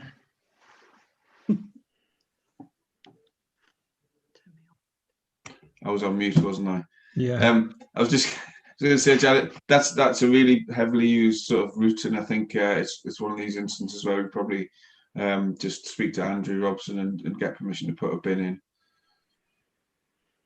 Yeah, I agree on that one. Yeah, to be fair, I quite often go down there and there's a lot of dog bags just left lying, and it's a bit unsightly, really. Right, somebody else had the hand up there. Who had the hand up? Martin Harrington, was it you? I started Peter. It was just with the Town Centre Working Group. We've been liaison with the Allen Valley Railway, and I'm sure they would have something lying around out there that would kind of work in conjunction. I'm sure, because it's not far from their entrance. But I agree with every comment on that walk down there. It's well used with the COVID situation, and I've seen the display of what's left lying around. So if we can help them get that sorted, that'll be another feather in everybody's cap. Absolutely right. Yeah, common sense approach. Brilliant. Well, thank you, Janet. That's again another lot of work gone into all that. Bike track next. Whose turn is the bike track? So patience. Wow. This is going to be brief because I know that really it's getting on. We're nearly at the 2-hour mark again. Yeah, just briefly that the ANIC Bike Track Management Group has reconvened, and we met on the 13th of this month. It's maybe better sending out the bike track notes, if you like, Peter, if we could send those round rather than me just going through them and kind of regurgitating what we said. But generally, it was agreed that Peter will look at terms and conditions for that group and base it on the advisory groups that we already have. So we'll write up some terms and conditions for it, but that it will meet kind of fairly regularly when issues come up around the bike track, and they can be fed back to this committee. We thought this was the best committee for it to come back to. And there was a few kind of suggestions around gallery use role in that. That we would manage the site and be responsible for the welfare cabin at the site as well. We will engage at doing outreach during spring and summer and offer IAG in a programme of outdoor activities when appropriate. Work in partnership with other organisations to deliver services down there in a safe environment. And keep in contact with young people via Facebook and other acceptable and safe engagement, and to report back to RNA on a regular basis. So that's what Gallery Youth agreed to. The rest is really for Town Council to manage, and some of the staff will kind of, we will be the first point of contact, Gallery Youth, for any issues down there, but they will be dealt with within this management group.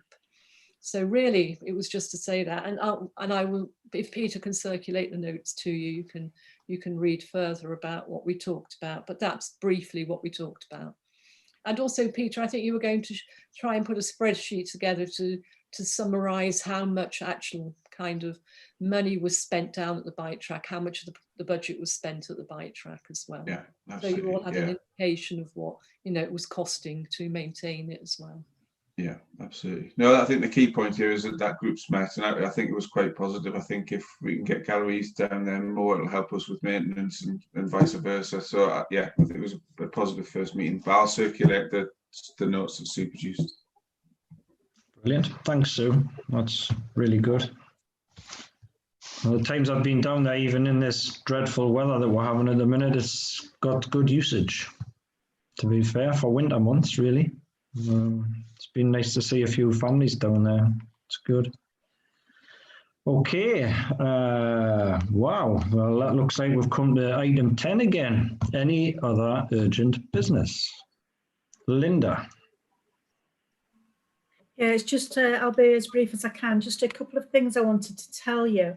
We've secured £15,000 towards repairing the lights in Column Field. And so Carlo's met with Andrew and we've looked at the work that needs to be done. We think there's about £30,000 worth of work, but Northumberland Estates will probably foot the rest of the bill because the lions need to be repaired as well. But that's some good news because we can get that started and hopefully get the column lit at special times of the year. I think it'll look super for the town.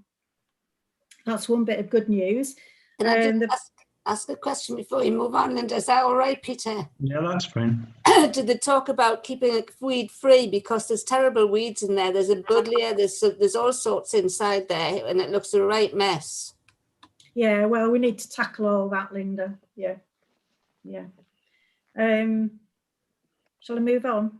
Carry on, yeah. Yeah, it's just to let you know that Investing in Annick has cancelled all its events for the rest of this year. So the Arts and Crafts event in May, the Women's event and the Centenary celebration, we're moving everything over into 2022 because we just think it's the sensible thing to do. But we still would like people to make nominations for the women's event.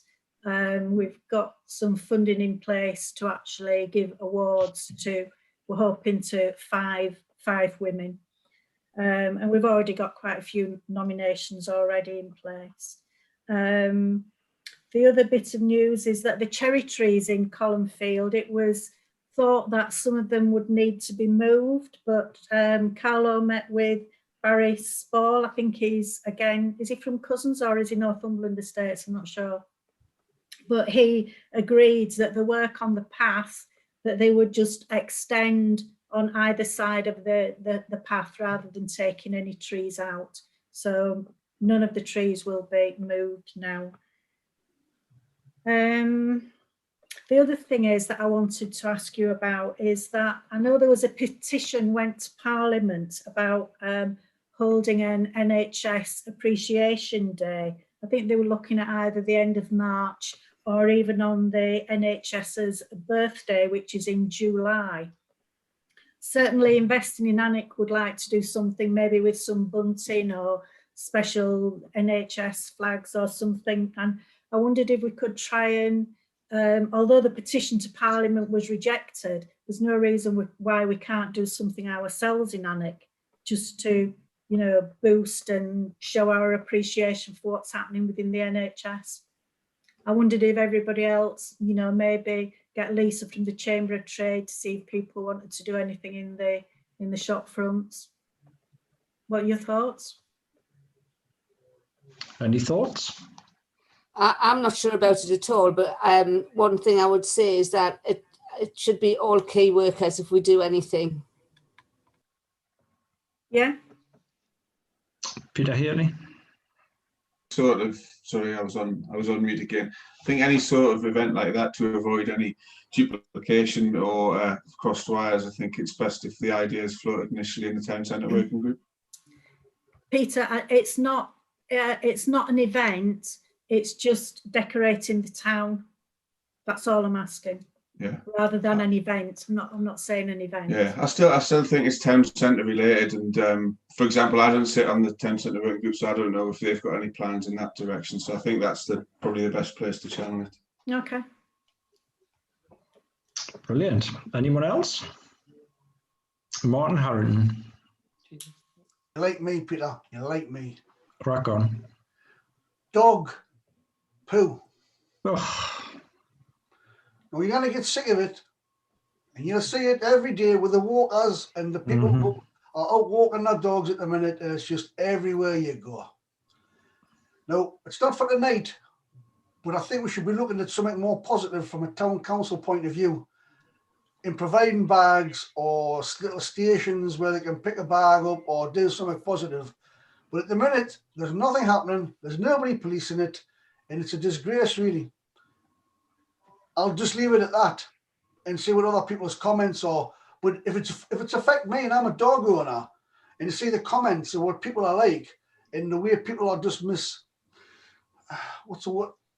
it's a disgrace, really, because it's not the dog's fault. It's the people who need managed But if we don't do anything about it, we're going to be the same old thing with the town council, dog bins and dog poo. That's all we talk about. But it's a valid point. Nothing ever gets done. There's nobody policing it from County Hall. They only come out at 9 o'clock in the morning when everybody's gone to work. But it's different now. The kids are out walking the dogs. They're not bothered about picking it up.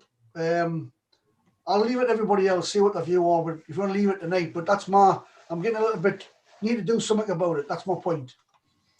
Thanks, Martin. Well, I'll ask Julia that actually, because Julia was the very person that initiated the first time around. What was the cost of that, Julia?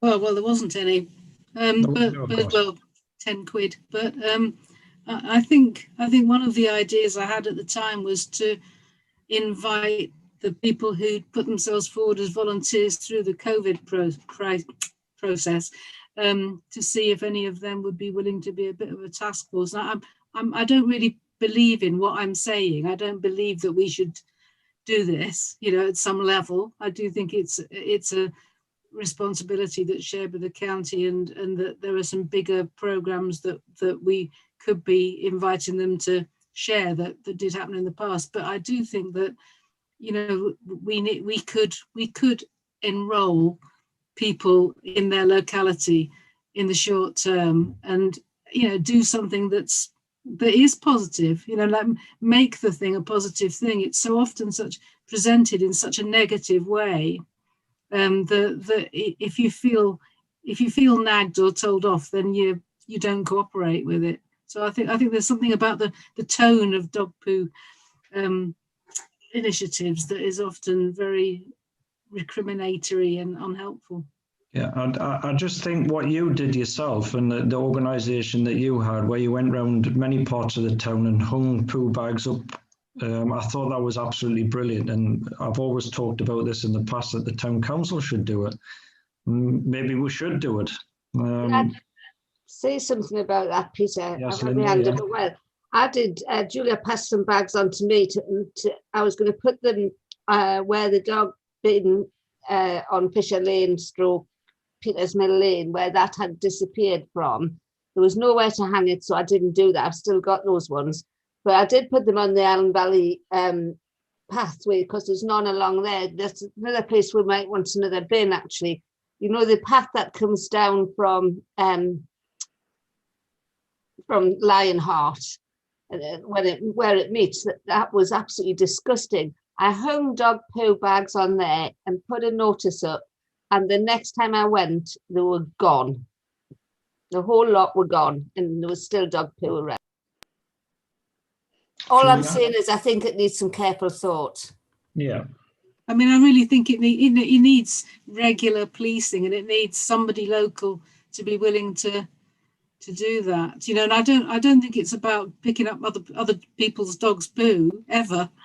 It's more about making sure that there are bags, that there is a sign, and this was just done on it was done on the back of an envelope, and it was just laminated. And thank you for doing that, Janet. And that was it. It was just laminated and stuck on all over the place, and it was just it looked like it looked like a Heath Robinson job, So I think it's easy for people then to treat it, or take the bags away or whatever. But I'm a regular dog walker, and I feel as though that there are far fewer dog bins than there should be. I mean, I can't go into detail there, but I often walk where there's nothing, there's no bin in sight, and so we have got we need to have a lot more visible opportunities for people to behave better. Yeah, just to clarify, they hadn't been used. It was only about 3 days later I went down. They hadn't been used, they were gone, they'd been removed, and so had the poster. I must admit, I did like them. I really thought it was a really good initiative, and I really think it did have a positive outcome. And I just thought maybe as a town council we should just run that again with Julia's help on that note. And for what it'll cost, I wouldn't think it'll cost very much to put poo bags around the town on every street, maybe, and just say, look, we're making an effort here, and you know, it's up to everybody else. I must admit, I pick dog's poo up all the time, especially on the main street, because it absolutely drives me nuts. But I usually go, you know, when the shops are open, I usually go into the shops and ask if they've got a bag, and I'll go out and I'll pick it up on a Monday morning. And it's awful, but, you know, and a lot of dog owners actually pick other dog poo up because they are just so embarrassed that, you know, they're a dog owner, and, you know, people are looking at them as to say, well, is it you? You know, and that isn't always nice, because 95% of the dog owners are really good. It's the 5% minority, but I think that's like most things in life. There's a 5% minority in everything that spoil it for everybody else. Jeff. Yeah, quick question, Chair. Is there such a thing as a dog poo bag dispenser? And if so, could we not purchase some of those, put them next to the bins? Maybe. Peter Haley come in, and then I'm going to ask Martin Swinburne. They could be fire hazards, Jeff.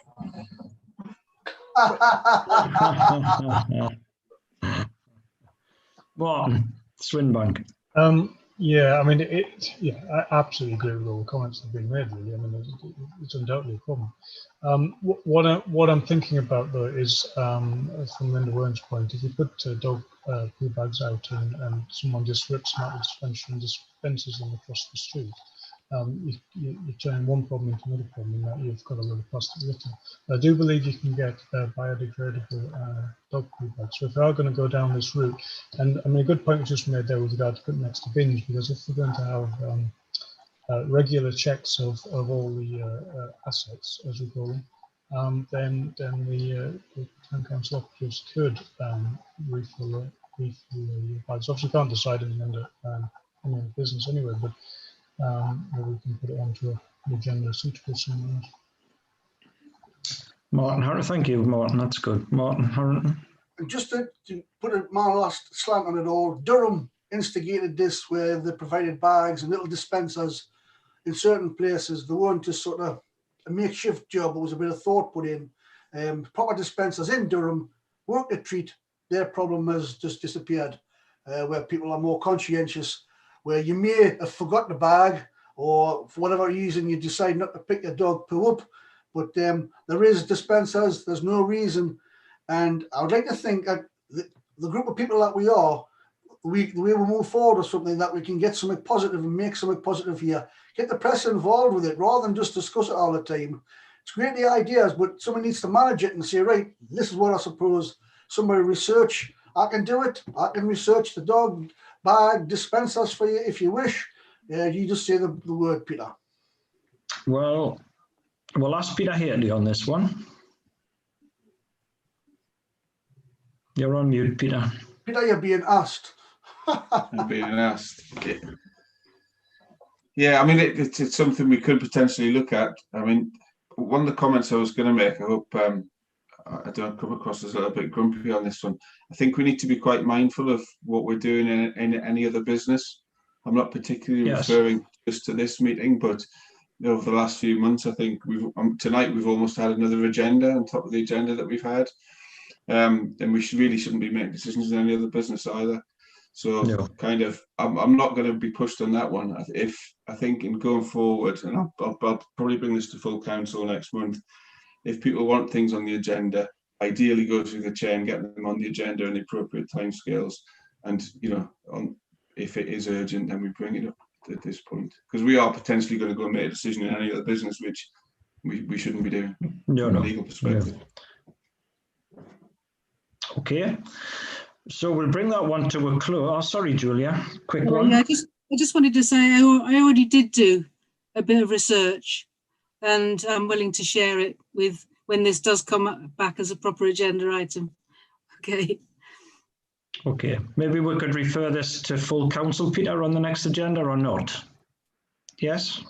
And if not, we'll bring it back to this one again, but it certainly needs looked at, and I think it's worthy of the discussion, but obviously no decisions made on it. Yeah. Brilliant. Okay. Has anybody got anything else? Peter Edge. Hi, sorry about this. Just a brief one to ask Janet. Is it okay for those fruit trees to arrive next week? Tom Martin was just asking I'll need to check, Peter. I'm not sure where we would heal them in, so I need to just double check where we would, where we would do that. We have quite a few trees healed in at the minute, so I just need to, You could probably drop them off at my house if that's better, but that's a possibility as well. Okay, but he can deliver them next week, certainly. As long as I've got a bit of notice, that'll be perfect. I've got some room on my allotment, Janet, if you're desperate. Okay, that'll be great. I was going to say we might find room on one of the allotments, Peter, at St George's, and Jeff's offering a bit of his space, so that's perfect. Jeff. Thank you. Okay, perfect. Thanks. Okay, thank you, everybody. That's been a very constructive meeting. Oh, Sue, you've come in at the last minute there. Yeah, quickly, is it just because it is urgent? I think, Peter, maybe we could just tell people that the Mechanics Institute is acting legally. Quickly say that, you know, that she isn't holding dance sessions in the Mechanics Institute, that she's doing it via Zoom, because there's been several reports that, you know, that this is going on. And Peter, you've actually had the police, haven't you, round? So it's legal, apparently. She's doing it by Zoom. So everybody, you know, I don't think you want to keep reporting it back, because just to let people know that it's been done legally. Brilliant. Peter Haley, you're on mute. Peter, you're on mute. I'm having a nightmare tonight, sorry. Yeah, Carol's there on her own. She's set up there, playing the music and doing her class and zooming it out to all of her kids. The police have been round because they were called round. Somebody thought there was some sort of party going on, but they're happy with the situation. So if you are asked, there isn't a party going on in the Mechanics Institute. Brilliant. Great. Okay, well, thank you, everybody, for attending. Very constructive meeting tonight, and look forward to seeing you very soon. Thank you. Good night. Thanks for chatting, Peter. See you later. Thank you.